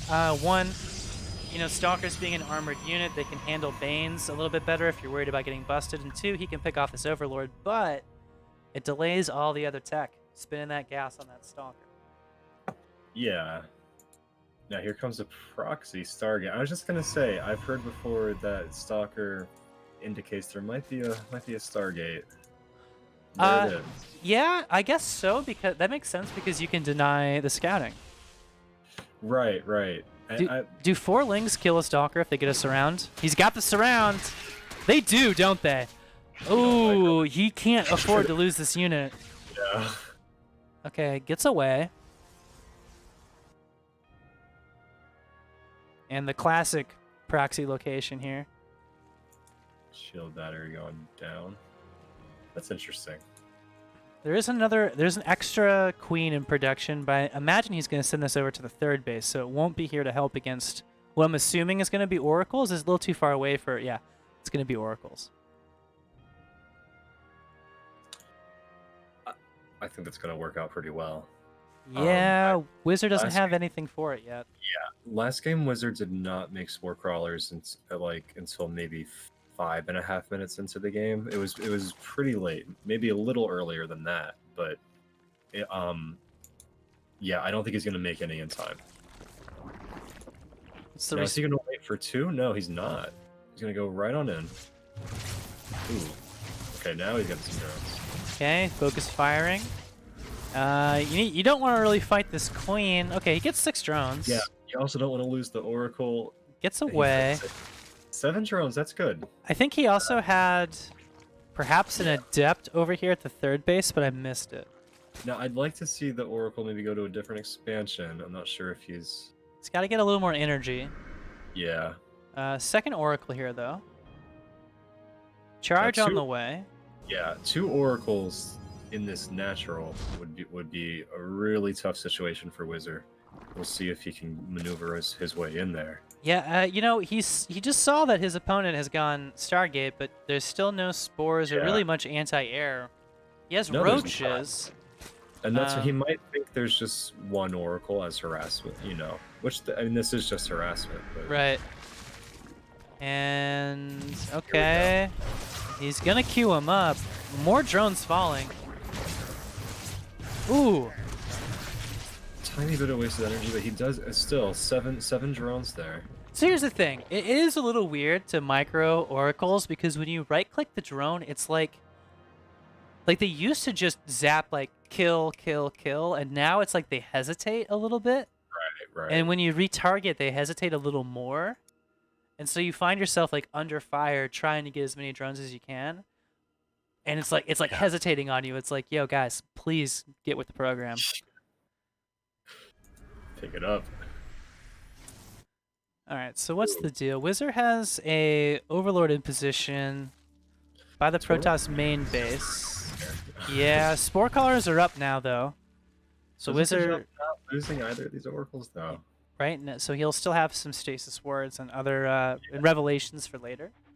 Okay, but now the cat's out of the bag. He sees the proxy. The Lings are on the way, but where are the Lings going? The proxy. He did. Did he see this proxy?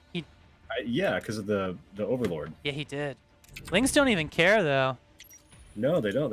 I thought they were on the way, but the door is open. These Lings can run in.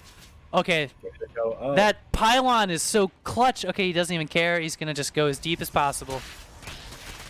That's Wizzer. Goes as deep as he possibly can. Yeah, those Lings are very polite at first. Not gonna go in uninvited. But here they are now. And Tortle is in a little bit of pain here. He's in some pain. 15 probes and counting. Yeah. DT warping, but he's blocked. Yeah. There's no detection over here. On the other side of the map, Void Rays and Charge Lots trying to get some work done. Taking down a couple of Queens.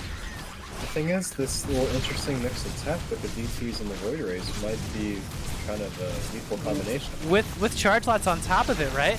Yeah, Wizzer has really limited anti-air. There's no Spire, no Hydras.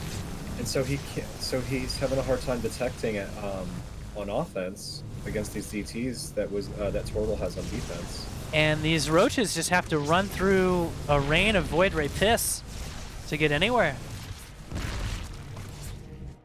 And here come these DTs just chasing down this little army of Roaches. No mobile detection from Zerg. Yeah. Oh no. Tortle. Oh no. Doing a lot with a little here. Is it going to be enough though? 2 Void Rays. I'd never thought I would see this much damage from Void Rays. Okay, so but he's gonna get more DTs. Okay, but now he sees him. Tortle losing some gas-intensive units there. This is like the old Brood War DT disruptor strategy, except it's Void Rays and DTs in StarCraft 2. That's insane. The supply says Zerg is ahead, but he is on mostly Roaches. Right, and so now he can. What's at home? Charge Lots are not great against Roaches. Right. Got the overcharge. Overcharge is broken. Look at that. All right, Void Rays come in as well. Yeah. He has to get off a Roach Tech, but he's building 7, 10 more. A little bit of a warp in here. He needs something. Ooh, he's gonna lose a lot of probes here. Okay, the Lings find the Stargate finally. Well, I mean, the probes are dying, so this is working. This might be expensive for Wizard, but he can remake this. Yeah, Tortle's been bleeding a lot here. He's down to 21 workers, and remember he lost his whole main mineral patch earlier. Yeah, he's lost 36 probes so far this game. Yeah. Tortle doing his best to hang on with the workers he does have left. Cleans up the last of those roads. These Void Rays just being completely uncontested. Yeah. Hydrogen finally going down here for Wizzer. He's going to try to fix this. I mean, he still has a third base, and Protoss is still on 2 bases. Yeah, and this proxy is just now getting taken down at the 10-minute mark. Is there another Stargate at home for Protoss? There is not. No. Yeah. There is not. That's a problem. So these Void Rays, this is it. I would say that, you know, Protoss has better tech right now until these Hydras pop. Yeah. Like, they could even, like, focus fire down this hatchery or try to, but looks like he's going to hold. Really tough, though, honestly, especially with the DTs mixed in. Where's the detection? There's not a lot of detection. He's going to focus fire down the 3rd base. He's going to get it. Yeah. And he gets out with a recall. Good plays from Tortle. That did seem to work out. Don't you feel like he could have just killed that army? Hydras were popping out. He only has 4 Void Rays. He can't remake them. I don't blame him for getting out. I mean, at least he got the hatch, right? Yeah, he did. Cleaning up more drones would have been nice. But I mean, he didn't lose a single Void Ray, so not bad. He needs like another move like that to make this game even again, because I still think Zerg is ahead here. Is that Archon trapped in there? I think it's holding the wall. Okay. Yeah, they can fit through that, I'm pretty sure. You know, it's tricky though. No, it is stuck. It is stuck. Oh, okay. Archons are chonky. I thought it was for a second. I was like, wait. Oh, that's brutal. Wait, what's happening? Oh, there's Void Rays fighting Mutalisks. Alright. A Phoenix is queued up immediately. So there's another Stargate. Okay, it's here at home for Tortle. 4th base going down for Zerg. All these Hydras, and Hydras are so good against Void Rays. Hydras are amazing against Void Rays. They're also pretty darn good against Archons and Charge Lots. Like with Charge Lots, they do beat them if you outnumber them, but they have to be kind of shooting at something else, you know? You just need a little bit of a meat shield with your Hydras, and they tear through a lot of things. One thing to note, though, it looks like he went for Hydra speed before Hydra range. Not sure how that's going to work out, given that he's about to be on the defensive, I feel like. Yeah, I think with the numbers, though, well... 4th base is denied. Ling's running around to the front of the Protoss base. He has Mutalisks standing by. Protoss is not in position to defend, though, so there's no cannon here at the main for Tortle, and he's going to start to lose some probes. Yeah, this little handful of Mutas doing work right now. 5 queens with this army. Losing probes. Okay, there's the Phoenix. And is he willing just to stack these Mutas just to get as much as he... I think he is. Well, now with the Phoenixes, he's going to lose them. Yep. Yeah. I don't know. I think if Tortle goes and engages straight up, he might have a chance here with... Well, it's 91 army supply to 66 for Protoss. Yeah. He doesn't have a 3rd base. I mean, these Archons look scary, but against a bunch of Hydras, it's not that great. And he also has Ravengers, or Raviolis, if you will, mixed in. Ooh, now this is a bad angle here for the Protoss. Phoenix goes down immediately. There's not enough charge lots for this at all. Void Rays are exposed to the Hydras, and they're going to get destroyed. That was like the worst possible engagement. That was a really bad engagement for Tortle, unfortunately. GG, well played. I mean, he was definitely the underdog regardless. It may not have mattered, but that was a serious concave there for Wizzer. Who takes the series? Yeah. Wizzer takes it 2-1. Zerg wins again. And all is right. And all is good games from both guys there. Right on. So let's see. We have a ZVP or a PvP. Yeah, whatever you got on deck. Okay. Let's do the PvP.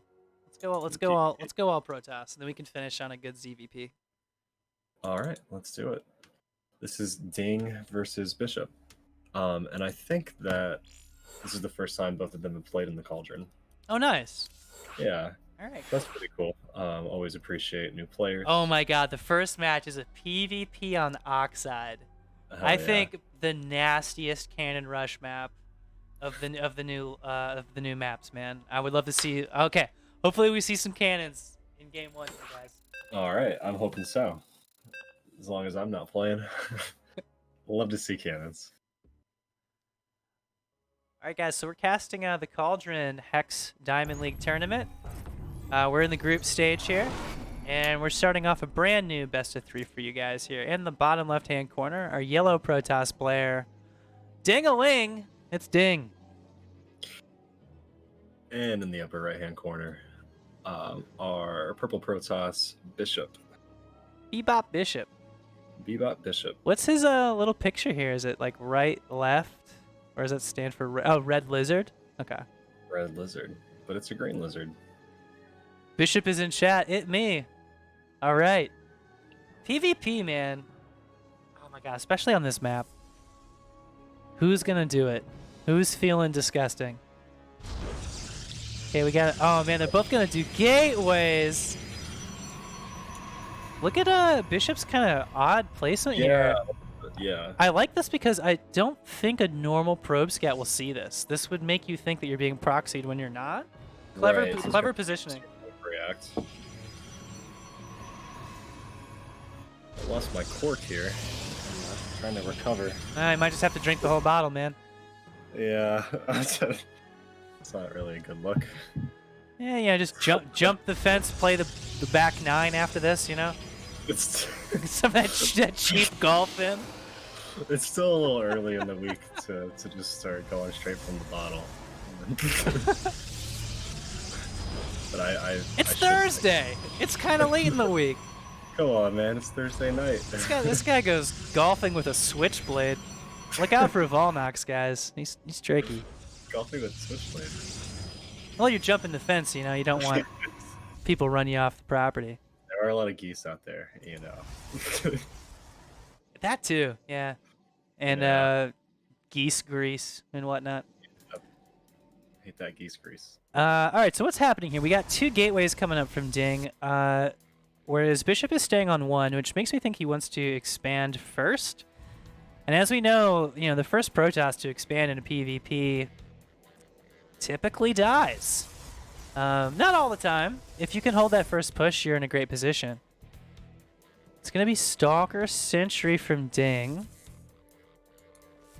which is more macro and conservative than, like, you know, trying to push Adepts through.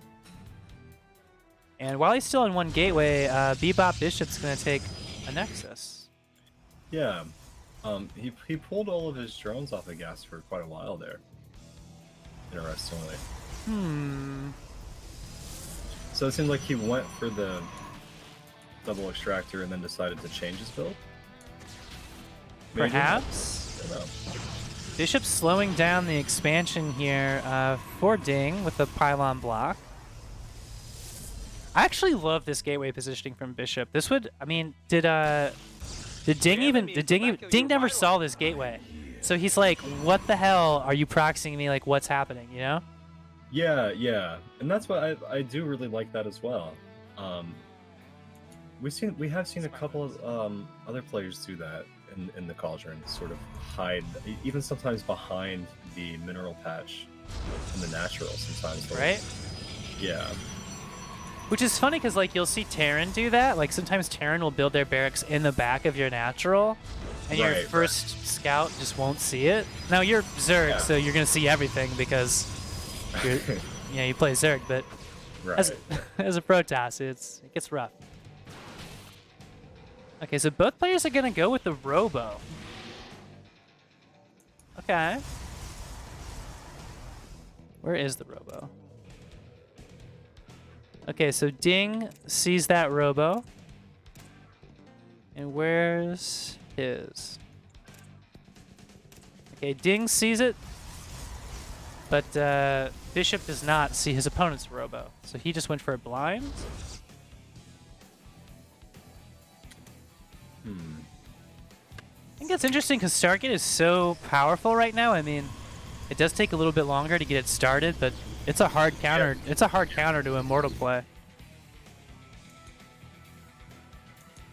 Like, I feel like Robo gets kind of like put into a box in PvP simply because Stargate, like, nothing shoots up that comes out of that Robo. Right, right. So, like, while you will have a dominant ground force, ultimately you can't even fight what you might need to fight. Right. We'll see how this pans out. Oh, okay. So Bishop is moving out now. I don't know about. I think with that shield battery there, might have a hard time. Yeah, and this is only a handful of stalkers. Yeah. It's not a lot. This Phoenix is going to see it right away. He's gonna snipe it. Good force fields. Yeah. And he's going to pick off 2 stalkers. Nice. Well played by Ding, and that's going to put him ahead. Yeah. That last force field at the end was especially good. Each one of those stalkers costing 125.50. Those are expensive, man. Yeah. Ding's got to be feeling good now. And I was surprised to see Bishop attack there because he went for his... Well, see, he went for his expansion first. Oh no, Bishop. Third. He was so close. He had an observer over here by Ding's observer that's in between Bishop's second and third base. But he doesn't pick it off, so Ding still has vision.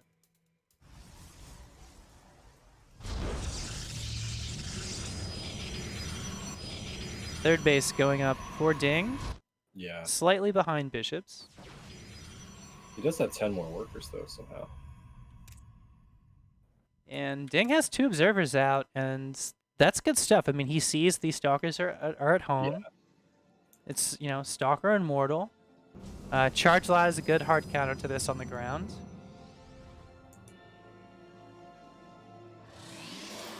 And Ding wants a Prism, which makes me think he wants to move across the map.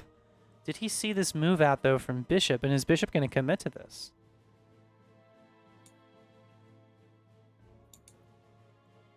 Both players want this third base up. Rarely do you see a PvP kind of play out this way. Yeah, it does seem strange to me, too, actually. They both seem pretty passive. It's like a regular macro game. Yeah, like way more passive than I'm used to. I don't know what I'm watching. Both players smartly putting the pylon on the edge of their main base to catch the prisms and whatnot. It's good to have that vision on the edge there. Yeah. So good moves by both players, kind of mirroring each other there. And it's going to be an Immortal drop from Ding as he heads across the map with this prism. So now it's going to really be about if Bishop can react to this in time. Ding's going to hold the phone for a second, though. He's probably noticed that the army is not at home, which could give you pause about dropping. You know, you could fly that prism straight into stalkers. Here comes Bishop, but he's also pausing. Okay, Ding looks like he's going to go for it. Okay. I hope so. Oh, no. Okay, he's going for it. Ooh. And it's awesome how quickly these Immortals are blasting down. Templar Archive. Oh, no, but he's going to recall before he kills the Templar Archives. Gateway wall goes down. This is a lot of stalkers. I mean, this is kind of scary. Sentry force field so good here. So good. Yeah, really nice. That completely changed the fight. Bishop hurting from them force fields. Immortal count is even. Target fire. Oh, is he going to get it? Is he going to... The target fire is not there, and the second Immortal lives. Both the Dings go down. Shield battery. And right on time, Bebop's Prism showing up. Yeah.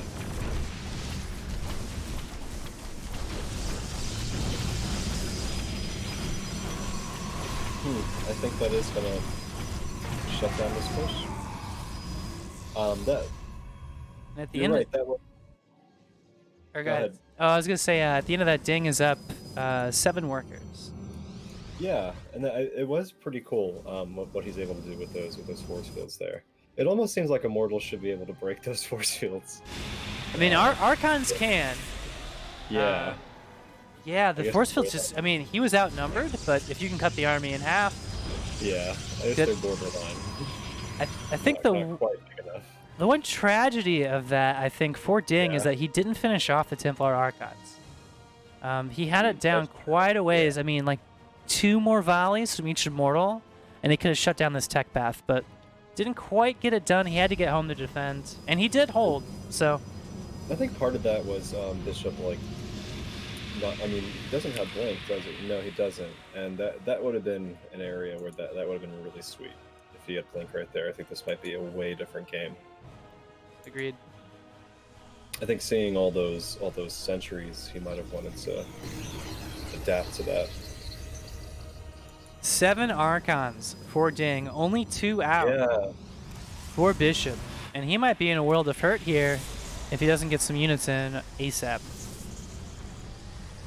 That is a lot of Archons moving in. Charge lots can't fight this.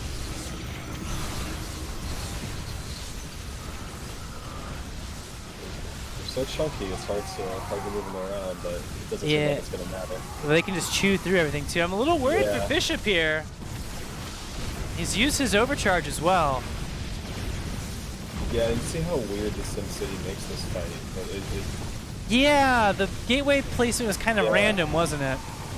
Yeah, and it's just you know, all these melee units, but it does seem like Ding has more than enough, even with the awkward placement here.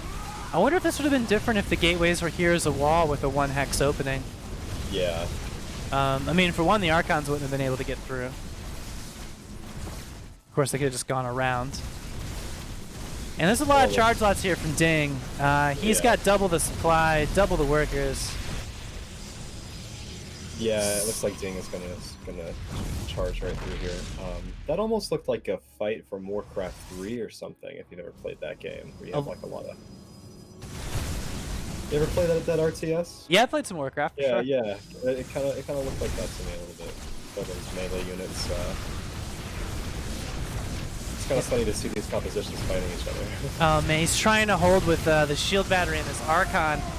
I mean, that's the perfect thing to do, and it's buying him time. Yeah, I mean, and the overcharge. He just doesn't. He has way too much here. I don't think there's any economy here for Bishop really to bring this back. Yeah.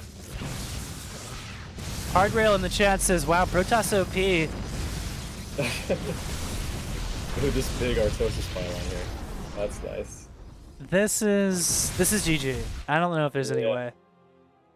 There's no DT shrine or anything. Yeah, I feel like it's definitely GG. Especially fancy. These stalkers will go down. Bishop GG's out, and Ding's gonna go up 1-0. But yeah, I enjoyed that game just because how weird it was to watch those compositions fight when you got nothing but Archons and Zealots just running around. No range, no air, you know, just trying to find something to hit.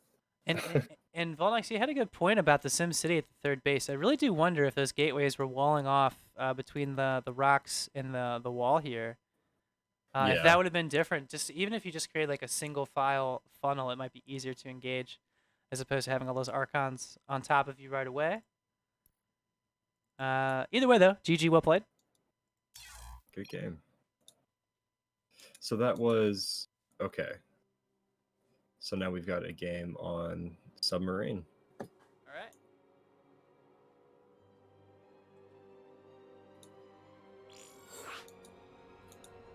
Protoss has a 100% win rate against Protoss. That is true, sir.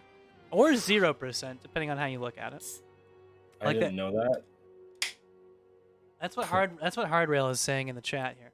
Wow, that doesn't sound right. 100% win rate. I feel like it's 50-50. That can't be true. Yeah. That can't be true. So Ding is up 1-0 in this best of 3, and we're going to head over to Submarine for Game 2 of this PvP in the Cauldron Hex tournament.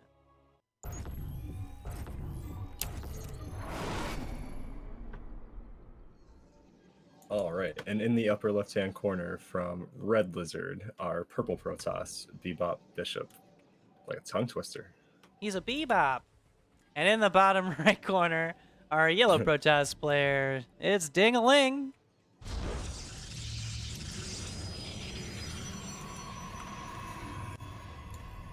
So last game, both of the players were super passive, it seemed like. Yep. We got up to 3 bases, which is a little crazy. Kind of a sign of the apocalypse or something, right? In the PvP. It's unusual. Yeah. Oh man, we got a forge coming down from Bishop. I was about to say, okay, so you know this map has, if you look at the, if you look at Bebop's natural, you can see there's this nook right by these unbuildable rocks in the gas geyser, where you can get obviously cannon up, and if you do it right, you can get it in range of this gas. It can be really nasty. We'll see if that's the play here. He's building pylons all over, and Ding has to pull probes here. Really needs to shut these pylons down. Go for the low ground cannon. It's not going to finish before this pylon gets killed. It won't. Yeah, but it will still complete building. And he does. He walls off the high ground here. So Bebop has this one probe, and that's it. This probe has to get it done. He cancels the two. Okay. Okay, he's gonna get another pylon here. There's no room to get into this base. The hard wall here from Ding, clutch. Yeah.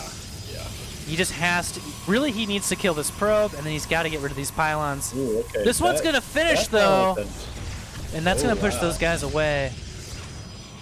Really good distraction there. Able to sneak in that pylon, and now there's cannons on the high ground.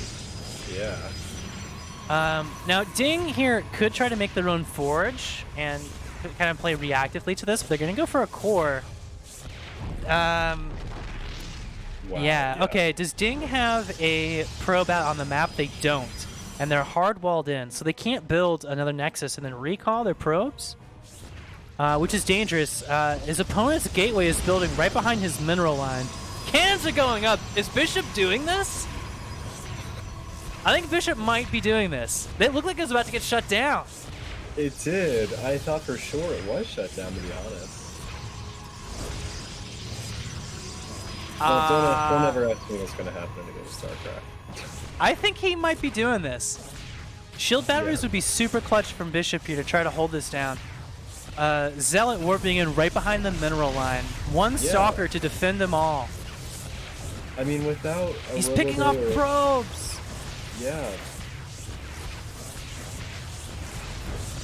There's no worker out on the map for Ding. This is a nightmare.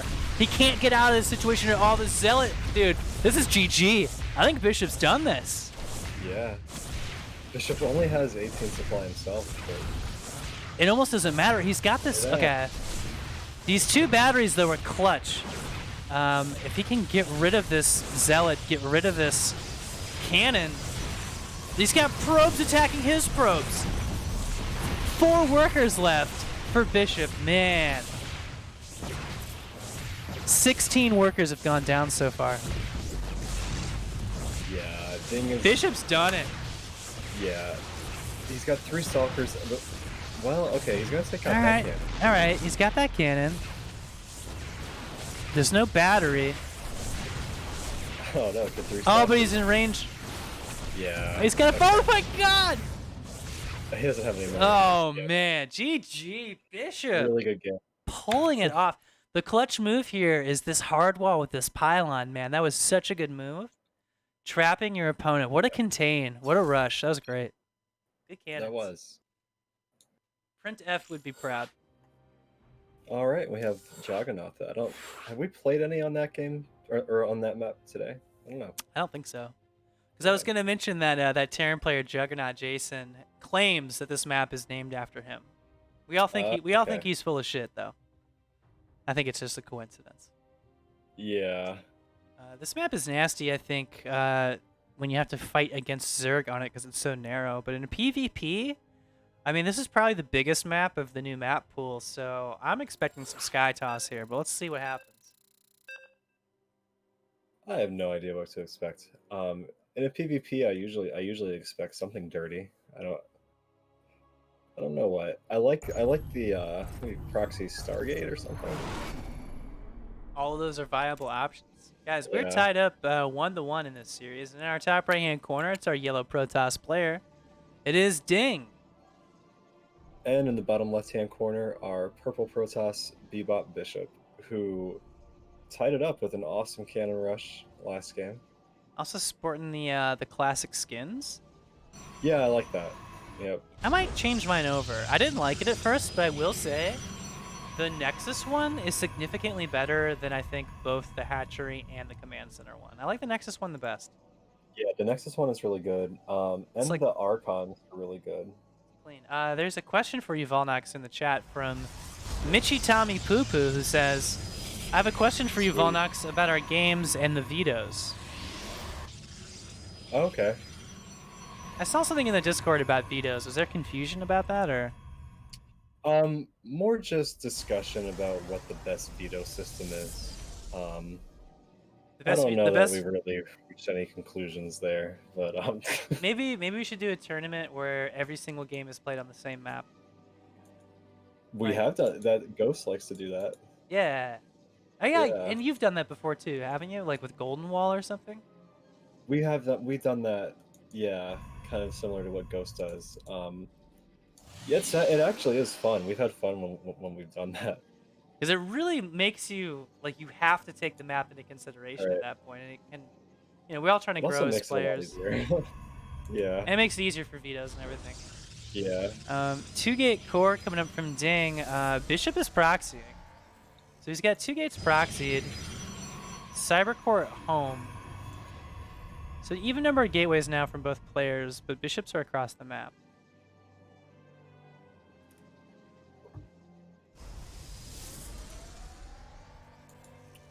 Ding doing like a halfway wall. There's a two hex space. So this gateway, if it was nudged up just one more, would make it a little bit easier to block adepts and such. But maybe he has a different plan. Maybe he just wants Archons to get out later. Yeah. Hard to say. And Ding has no idea about this expansion. It doesn't look like he's... Or not expansion, but proxy. Oh, now he's on the way over there. There. As soon as I said it. Someone call Snake Plissken. There's a problem. All right, so it's gonna be Stalkers. Okay, is he saying like fuck Warp Gate? I'm just gonna do this. He's just gonna do this. 3 gates proxied. Warp Gate not even on the way. Bishop's just like, here I am. Both players supply blocked at 31. Here's the problem with this. This single sentry from Ding basically shuts this down by itself. Yeah. Or at least slows it down to get another sentry out for another force field.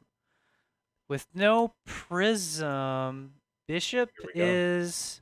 I mean, he's expanding behind this, which I'm glad to see, because committing to this fully would lose him the game, I think. Oh, trades a Zealot for a sentry. And and Ding cancels that gateway that he was using to block off his ramp. I would think that Ding would want to shade these Adepts across. I mean, Adepts can't really fight Stalkers straight up, right? Yeah, no. Not an equal number.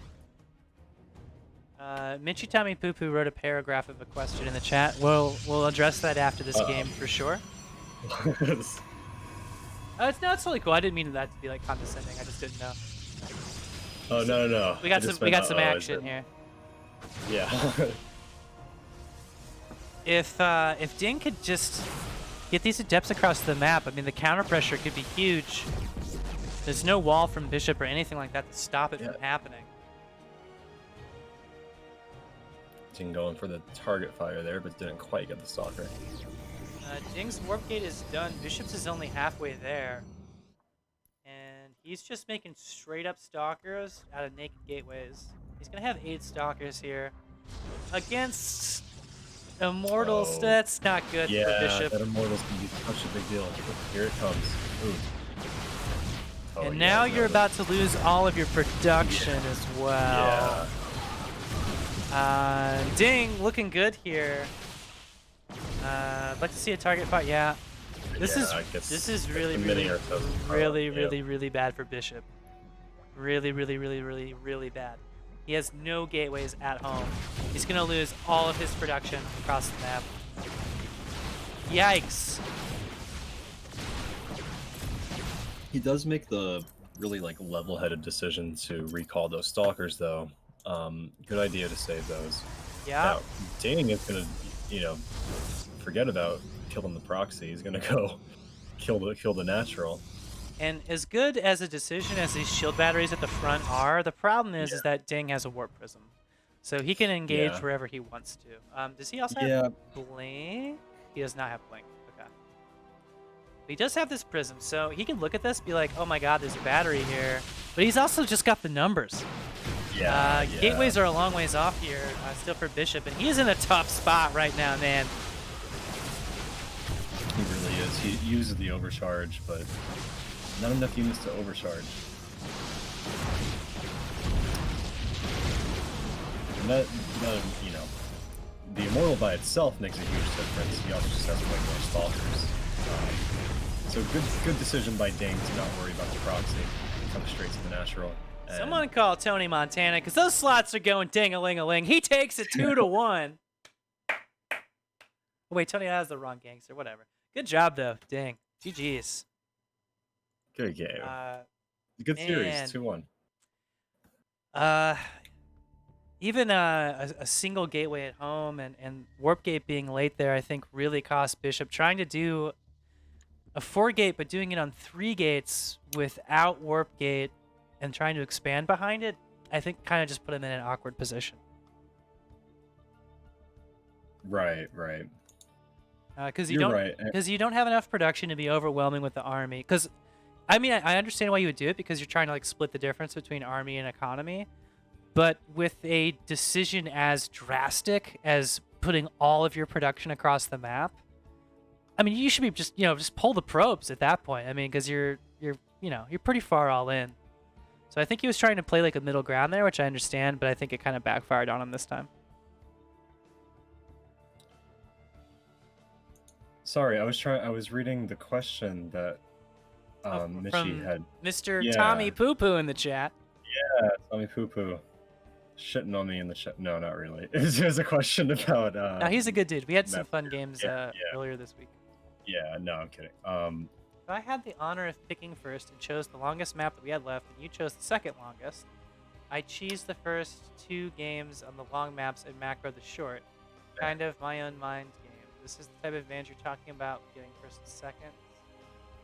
Well, I think like when you have the first pick, and you're able to choose, like I just think that being able to choose the first map and having a higher chance to win the first game as a result of that is an advantage, even though both players get to choose one map, right?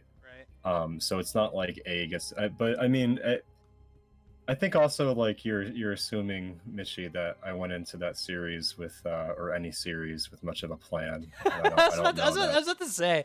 Like, I feel like I kind of wing all the games no matter what map I'm on. Right. Like. I mean, if you are at the, okay, Vulnox, tell me honestly, how much have you studied the new map pool? I haven't even played one ladder game yet. I'm doing my best. Like, I'm trying to play these goddamn tournament games.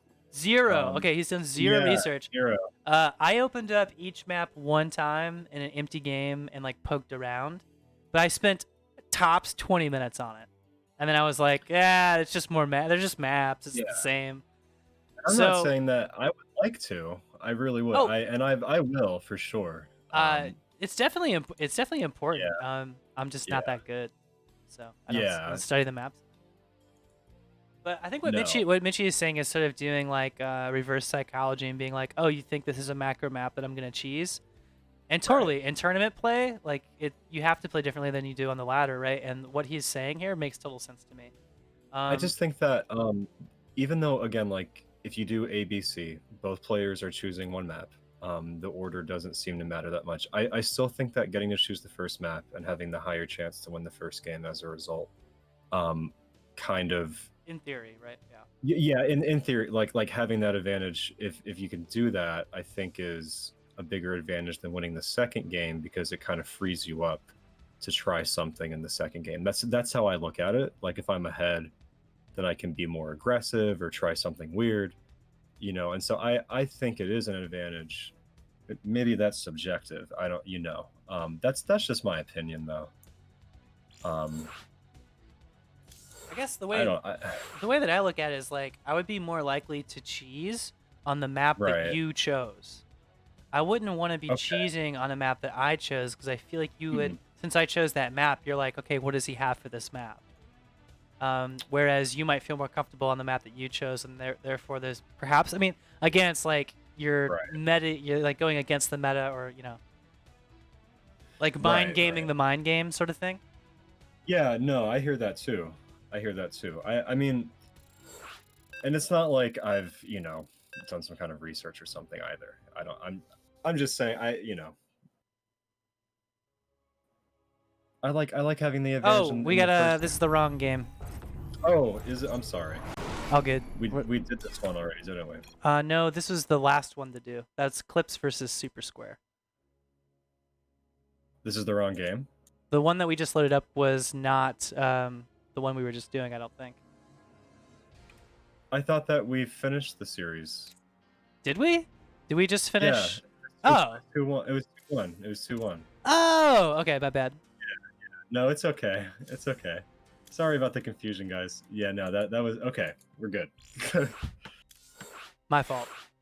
No, okay. It's okay. So we're going into a new series. Yeah. Unless I'm fucking up here, I don't know. I thought that was. Oh wait, no. Ding won 2-1. Yeah. Yeah. Okay, yeah, you're I right. Did. Ding took it. Right. Sorry, guys. So we're on to a new series. Yeah. Hell yeah. Okay, so spawning in the top left corner, it's our red Zerg player representing CSO. He's got sharp corners, Supersquare. And in the bottom right-hand corner, a lone wolf, our green Protoss, Clips. All right. He's an independent player. He don't need no man. Oh, Clips is in the chat. Need a team. What's up, my man? Hey, Clips. You should join Legion. I did it. My life improved like Yeah. 60%. And I'll never look back. My cell phone never stops ringing. Never. From the Discord. Hard Rail. We both lagged in this series, by the way, so you'll see some sloppy play. That's unfortunate, but it happens. We got guys playing on Wi-Fi over here. What? We got to get you guys a hard line. What are you, homeless? No, I'm kidding. I actually play on Wi-Fi as well. Oh my god. All right, so it's hatch first. Hatch gas pool coming out of Supersquare. Standard mayonnaise type play. And we got a Nexus coming down from Clips. Oh, okay, Hardrail says he's from Australia and I'm in the US, so finding a good server was difficult. Yeah. What server did you guys end up playing on? Is this like on Taiwan or something? Or did you go to like US West, I would imagine? That actually seems to be the weakest US server too. What does that mean? It's just that West. No, like US West. For some reason, I've noticed with, like ESL and stuff that it's the one that lags. Okay. I don't know. Maybe there's just more players over there. I'm not sure. Yeah. Maybe I'm full of shit, Vulnox. I don't know. Flapjack and Vulnox. We need a spiffier, like a catchphrase or something. Well, I thought you were right at first. I think people on the West Coast are worse at StarCraft. And there's more of them. Yeah, oddly. And so there's a lot of bad players. There are. Okay, Stargate Opener from Clips. This is becoming the new standard in PvZ. This gives you a lot of options, right? Because you can open with a Void Ray and start taking out Overlords and then follow it up with an Oracle and kind of at least keep tabs on the Zerg while you start to macro up. So this is, I like these moves from Clips. I like the Stargate. It's super annoying as a Zerg. I don't like it, which means it's probably really good. What's the early game answer? Would you say that like Speedling Baneling Bust is a good way to go against Stargate Opener? Just kill it before it starts. Well, yeah, that's one thing to do. I mean, you could do that with Roaches too, and use Ravagers and bile down the shield battery. But you could also just make Queens and play, especially if you're playing a macro game. Queens are really good. Queens are ridiculous. Yeah, I feel like queens defend everything, and then I play as Zerg, and I'm like, they don't actually defend against everything. And it's so nice because, I mean, they take a while to build, but you need no tech, obviously. No gas to build them. Yeah, no gas. No larva either. That's underlooked, I think. That you don't need larva to build a queen. So that's you know. If only they would group together on F2, so I didn't have to like go back and find my queens. Okay, so Clips does go Void Raid first, and he gets the Spotter Overlord, and I think he's gonna fish around, possibly find a second, and this is gonna hurt Supersquare. I mean, he's already supply blocked, and he's about to be supply blocked. Yeah, you know, I didn't notice until like right at the very end there. That's a super early Overlord speed. Yeah, he wants to get the scout off. Unfortunately, the information's right in front of him because it's killing him. He went Stargate. Right. But he didn't see all these gateways going down at all, actually. He missed... And charge is on the way as well. He didn't see any of that. He saw nothing except for the Void Ray. And so a Robo coming up. So is this like a variation of the charge lot all in? Yeah, well, it is. He pulled off the gas. He's dumping everything into gateways. He wants to see as many charge lots as possible. Yeah. Clips needs to throw down some pylons here to make this work. Okay, he's got a couple coming in. I think it's gonna be so brutal though because he didn't see any of that. Like he's gonna make spore crawlers, he's gonna make queens. I don't think he's gonna make enough actual units. Yeah, he's making 7 drones. He does have the Roach Warren down. Roach Warren is the way to stop the charge lot portion of this. Yeah. Or Banes would work too, but gotta see there's no third and start like pumping out roaches right now. He does have 4 roaches in production. If he makes it, if he just keeps making roaches, I think he'll be okay because that's what you want against zealots. But charge is finishing right now. And since our Protoss has pulled out of gas, there won't be more Void Rays with this. It's going to be pure charge lot. This is a really cool transition and a really cool build from Clips. I've actually never seen someone do a Stargate opener and go into a charge lot all in. So this is cool. Taking the fort base, bold as hell. Yeah, like... Supersquare. And at the same time, he just scouted all these gateways and the Robo. So here come the charge lots, and there's about 17 of them. And he just GG immediately. He had no idea. Just like kind of unfortunate. I mean, you know, he did a good job denying the scouting too. So that was a cool ass build. The Void Ray first to pick off the Overlords, deny scouting, charge lot all in behind it, completely in the dark. Supersquare had no idea, like you said, he was taking a 4th base, and hot damn! I mean, that so it wasn't really brave as hell. It was just he had no idea, you know, like you said. Smart play though from Clips. That was a great game 1. Right on. Yeah, I like that. Good ZVP. All right, game number 2 on Submarine. So. I don't. Well, you know, I'm laughing because I'm assuming it's going to be. I mean, maybe not. Well, wait. What's your intuition here?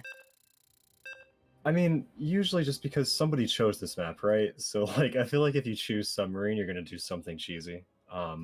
Just because the shorter rush distance and the lack of rocks in the way. Right, but neither player's well. We'll see. What do you think? Well, Supersquare is building a drone, so we're not going to see a 12 pool. But here in the bottom right corner, representing CSGO, our Zerg player, it is Supersquare. And in the upper left-hand corner, representing himself, our green Protoss Clips. He's a hell of a trial lawyer. Yeah. He can get you some good cheap golf. He knows a lot more than that. He knows Vulnox. Yeah, he'll have you golfing somewhere other than North Carolina. Hardrail picked this map. I'm not sure if Hardrail is Clips or if Hardrail is Supersquare. Hardrail, which person are you? Hardrail is Supersquare. I know that. Oh, okay. Yeah. Clips is Clips. Oh, yeah, right. Okay, moving on. Yes. It's okay. I was hoping for cannons, but okay, it's gonna be a gateway first. I'm always hoping for cannons. It's so exciting, man. Cannons are so cool. Yeah. I know one of our teammates in Legion, Macho Mantis. Yeah. Describe them as a cancer. Absolutely, he's a Zerg player. Absolutely hates cannons, but I think to the point where it's like doesn't respect them. Yeah. Like it goes beyond like not liking them. I think cannons are. I mean, it feels cheap, but I mean that's viable. It's a strategy. Well, you know how people in Legion are. Nobody respects anything around there. Yeah, fair enough. Sad. No, I mean I certainly when I get cannon rushed, I definitely feel that way when I'm casting. I love it. Love the whole thing. Everything about it. I'm a big fan. Okay, so both players are gesturing like they want to play a macro game. Queens, Ling Speed, standard from Zerg. Nexus and a Cybercore. Warp Gate coming up for Protoss. And you know, so obviously we have the quick Roach Warren coming out here. But we're not seeing the 2 gases for the Ravagers. And I don't know. I feel like one base Roaches. I just feel like you can't make enough. I mean, he does have the second hatch, but he invested in Ling Speed. So I mean, that's 4 less Roaches just from the. He has the second hatch, but he's not gonna saturate it. It doesn't at all. He just wants that larva. He's pumping out Roaches. Okay. Yeah. So this could be dangerous for Clips. He's going to go Adept first, which is absolutely terrible against Roaches, but can scout what's coming. So hopefully he'll send this Adept across the map. I mean, this might be, because I mean, it's going to hit so early that even if it's a super small amount of Roaches, even if we're talking about like 5-6 Roaches here, it might do a lot of damage. It definitely could. You know, it would be like extra nasty if you got Burrow along with this. Yeah, I mean, of course, you know. That would be disgusting. Yeah, it'd take a while. Because, you know, Burrow, of course, you can get it on Hatch Tech. I feel like Burrow is underutilized by Zerg, by the way. I'm just going to throw that out there. Burrow's one of the best. It's one of the best abilities in the game, and you don't see enough guys make it. No, only in ZVZ a little bit that I see much. Okay, so Supersquare wants this to happen. Here comes the push. There's only 1 Stalker, a Sentry, and a Shield Battery here. Look at it. Come on, what do you do? Okay. You wait it out. Yep. So he's going to turns around. Clips does have a Robo, and an Immortal's about to pop. That could cause some serious problems for Supersquare.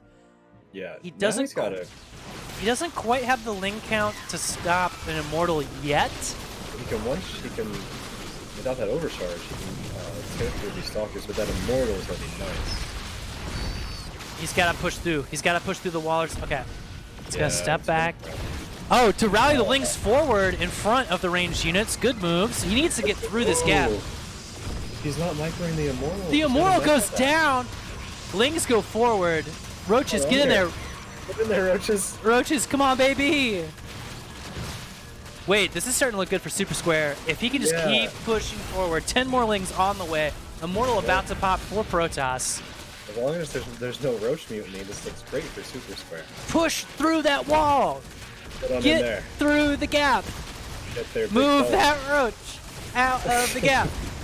Okay, he depowers everything. That's really, really good. Just 5 batteries down here, but there's no units. Yeah, another overcharge, but yeah. There's some Mortals fighting Lings. That's the last thing you want. Probes are pulled. Oh my god. I think Supersquare is taking this, man. Yeah, probably could have pulled the probes earlier if you were going to pull them. Good job by Supersquare, though. Ooh. The GG and the quick exit. Another quick game. Another quick game. All right. But hey, that's PvP on Submarine. It's a good one, though. The Roach Speedling all in. No, I said PvP. ZVP, right? But you know, no drones at the second base at all. Just getting the larva, getting a queen up, getting the injects going, and you know, the Roaches have enough staying power across the map that the reinforcing Lings were enough to take it down. So well played. Absolutely. And like I said, I said in the beginning that I wasn't sure that you have the economy to support Roaches on one base, but he did have enough to definitely make that work. He had more than enough. Yeah, I feel like on that economy you could make like 7. It works out a lot better than yeah. Like 7 slow roaches, right? Surprised But you by have the that. ling speed for the quick reinforcements, and honestly, it's pretty nasty. So, Yeah. guys, we're in game 3 here. This is tied up. Yeah. And here in the bottom right, he has sharp corners. It is super square. And in the upper left-hand corner, these clips are green Protoss. I don't know why I always get confused by the corners. Not very good at geography, Flapjacks. Geography? Are we playing? Are we playing GeoGuessr? Are we talking about geometry? Let me tell you something about geometry. I had a 51% in that class in 10th grade, and I charmed my teacher, Mrs. Bringman. I straight up, I mean, I begged a little bit, but she gave me a D-. I did not get held back. I was so fucking stoned the entire time. I was 16 years old. My God, I can't believe I even made it to where I am now, professionally casting StarCraft alongside Mr. Free Golf himself, Vulnox. Wow. You've made it a long way, Flapjacks. I apparently have fallen quite a bit. But you are on the ascent. Just let me know where that Free Golf is upstate New York.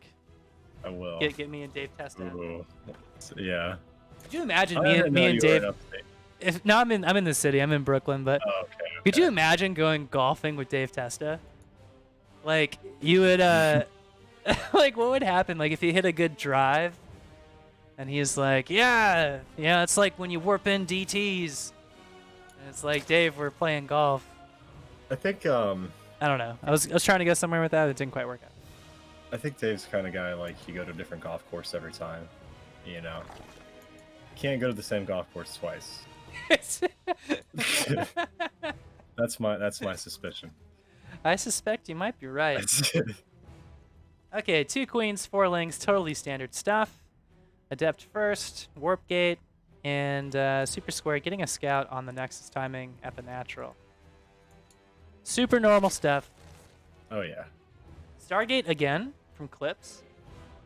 Man, that worked out so well. That the Void Ray into I mean, like, I'm gonna do that next time I ladder. That was such a cool build.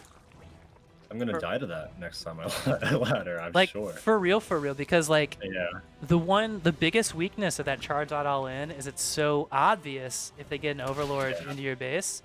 So to deny that and then build it behind is mad cool. And Clips is going for the Stargate again.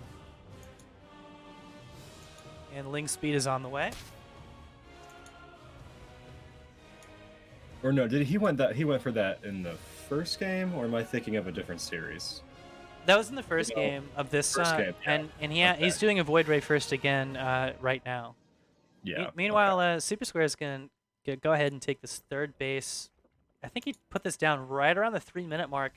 That's a touch greedy. That's a touch greedy. Overlord speed's gonna be the play as well. So he's gonna want to try to see what's coming. Given how the first game went, I think that's a smart move. Yeah, definitely. Twilight Council is going to be the follow-up tech-wise, so are we going to see a repeat?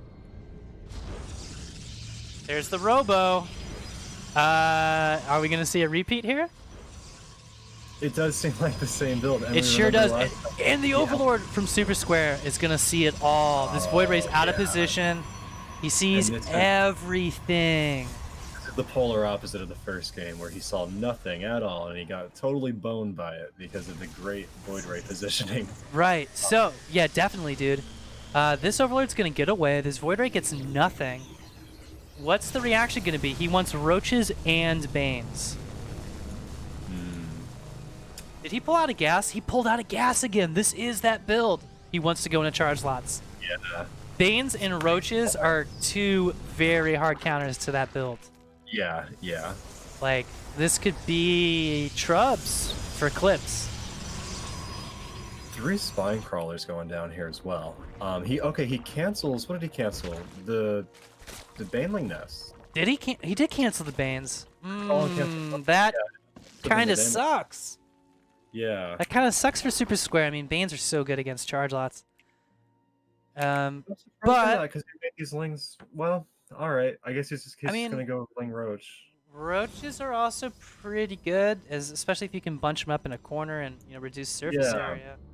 It's just, well, maybe he's not Banes aware. Banes are better though.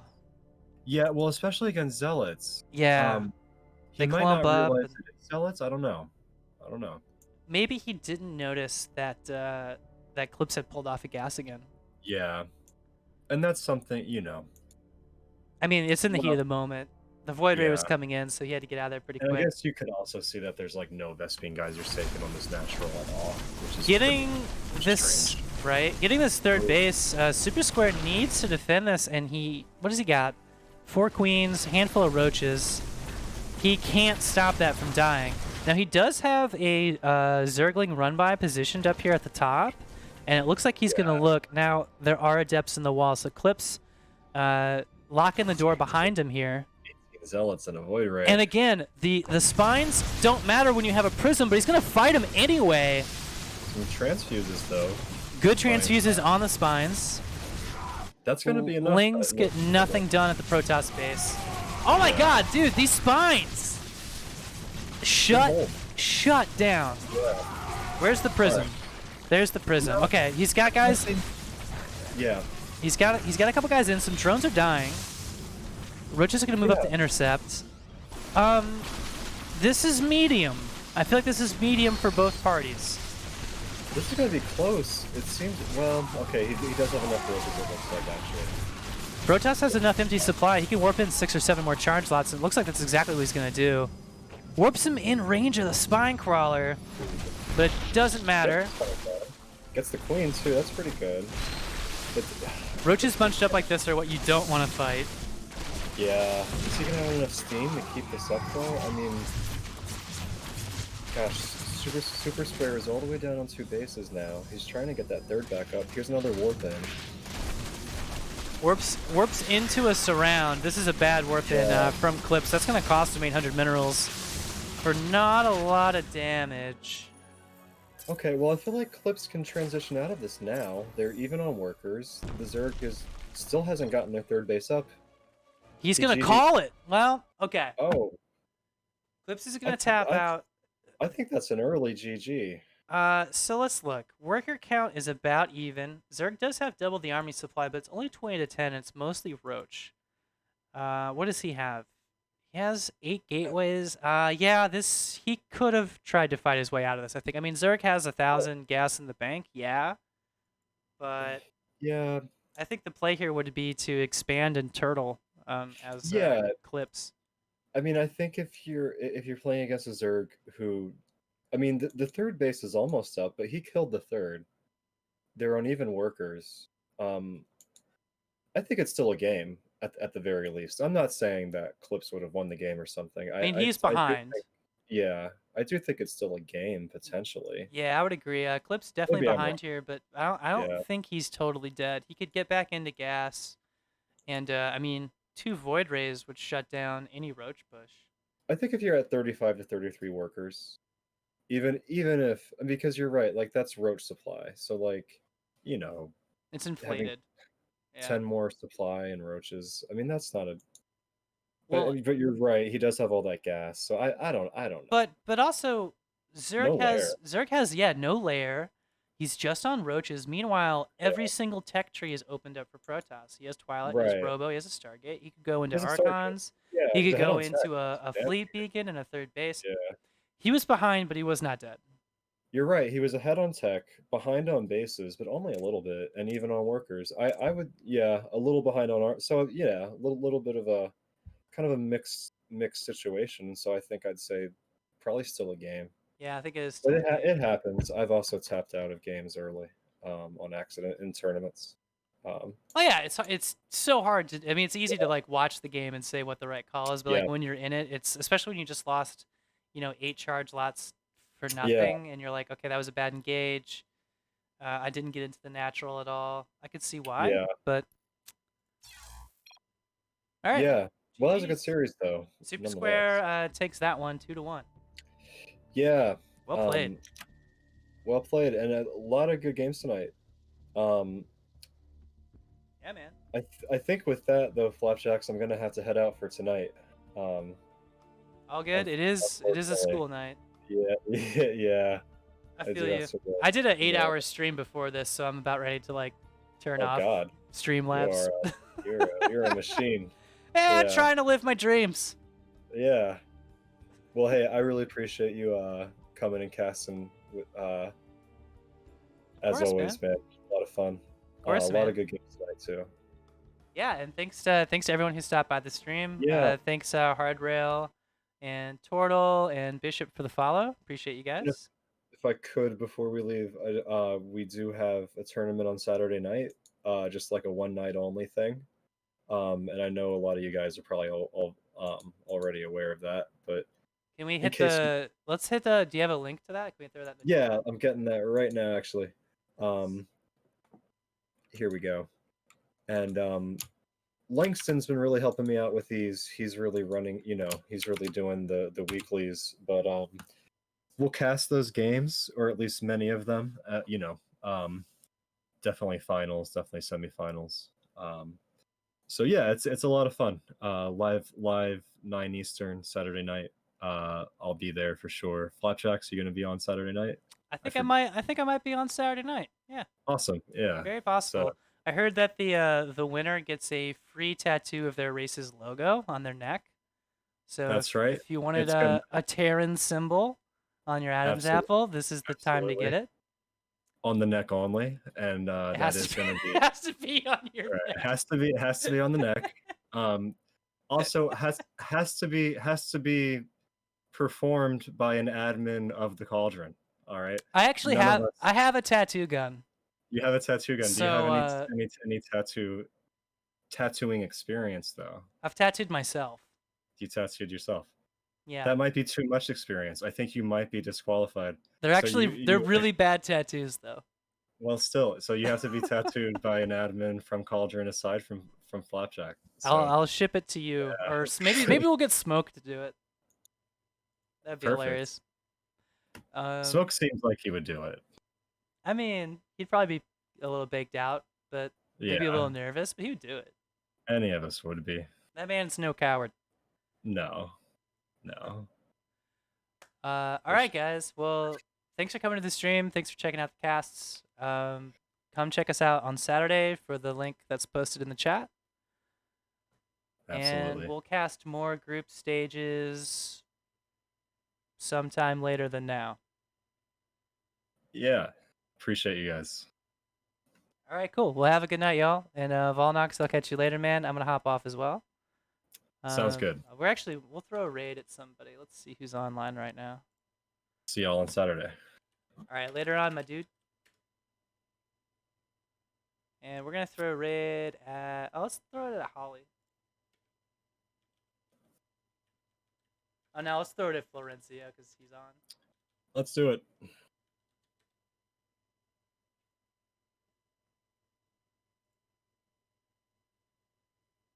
All right, cool. Have a good night, y'all. Take care.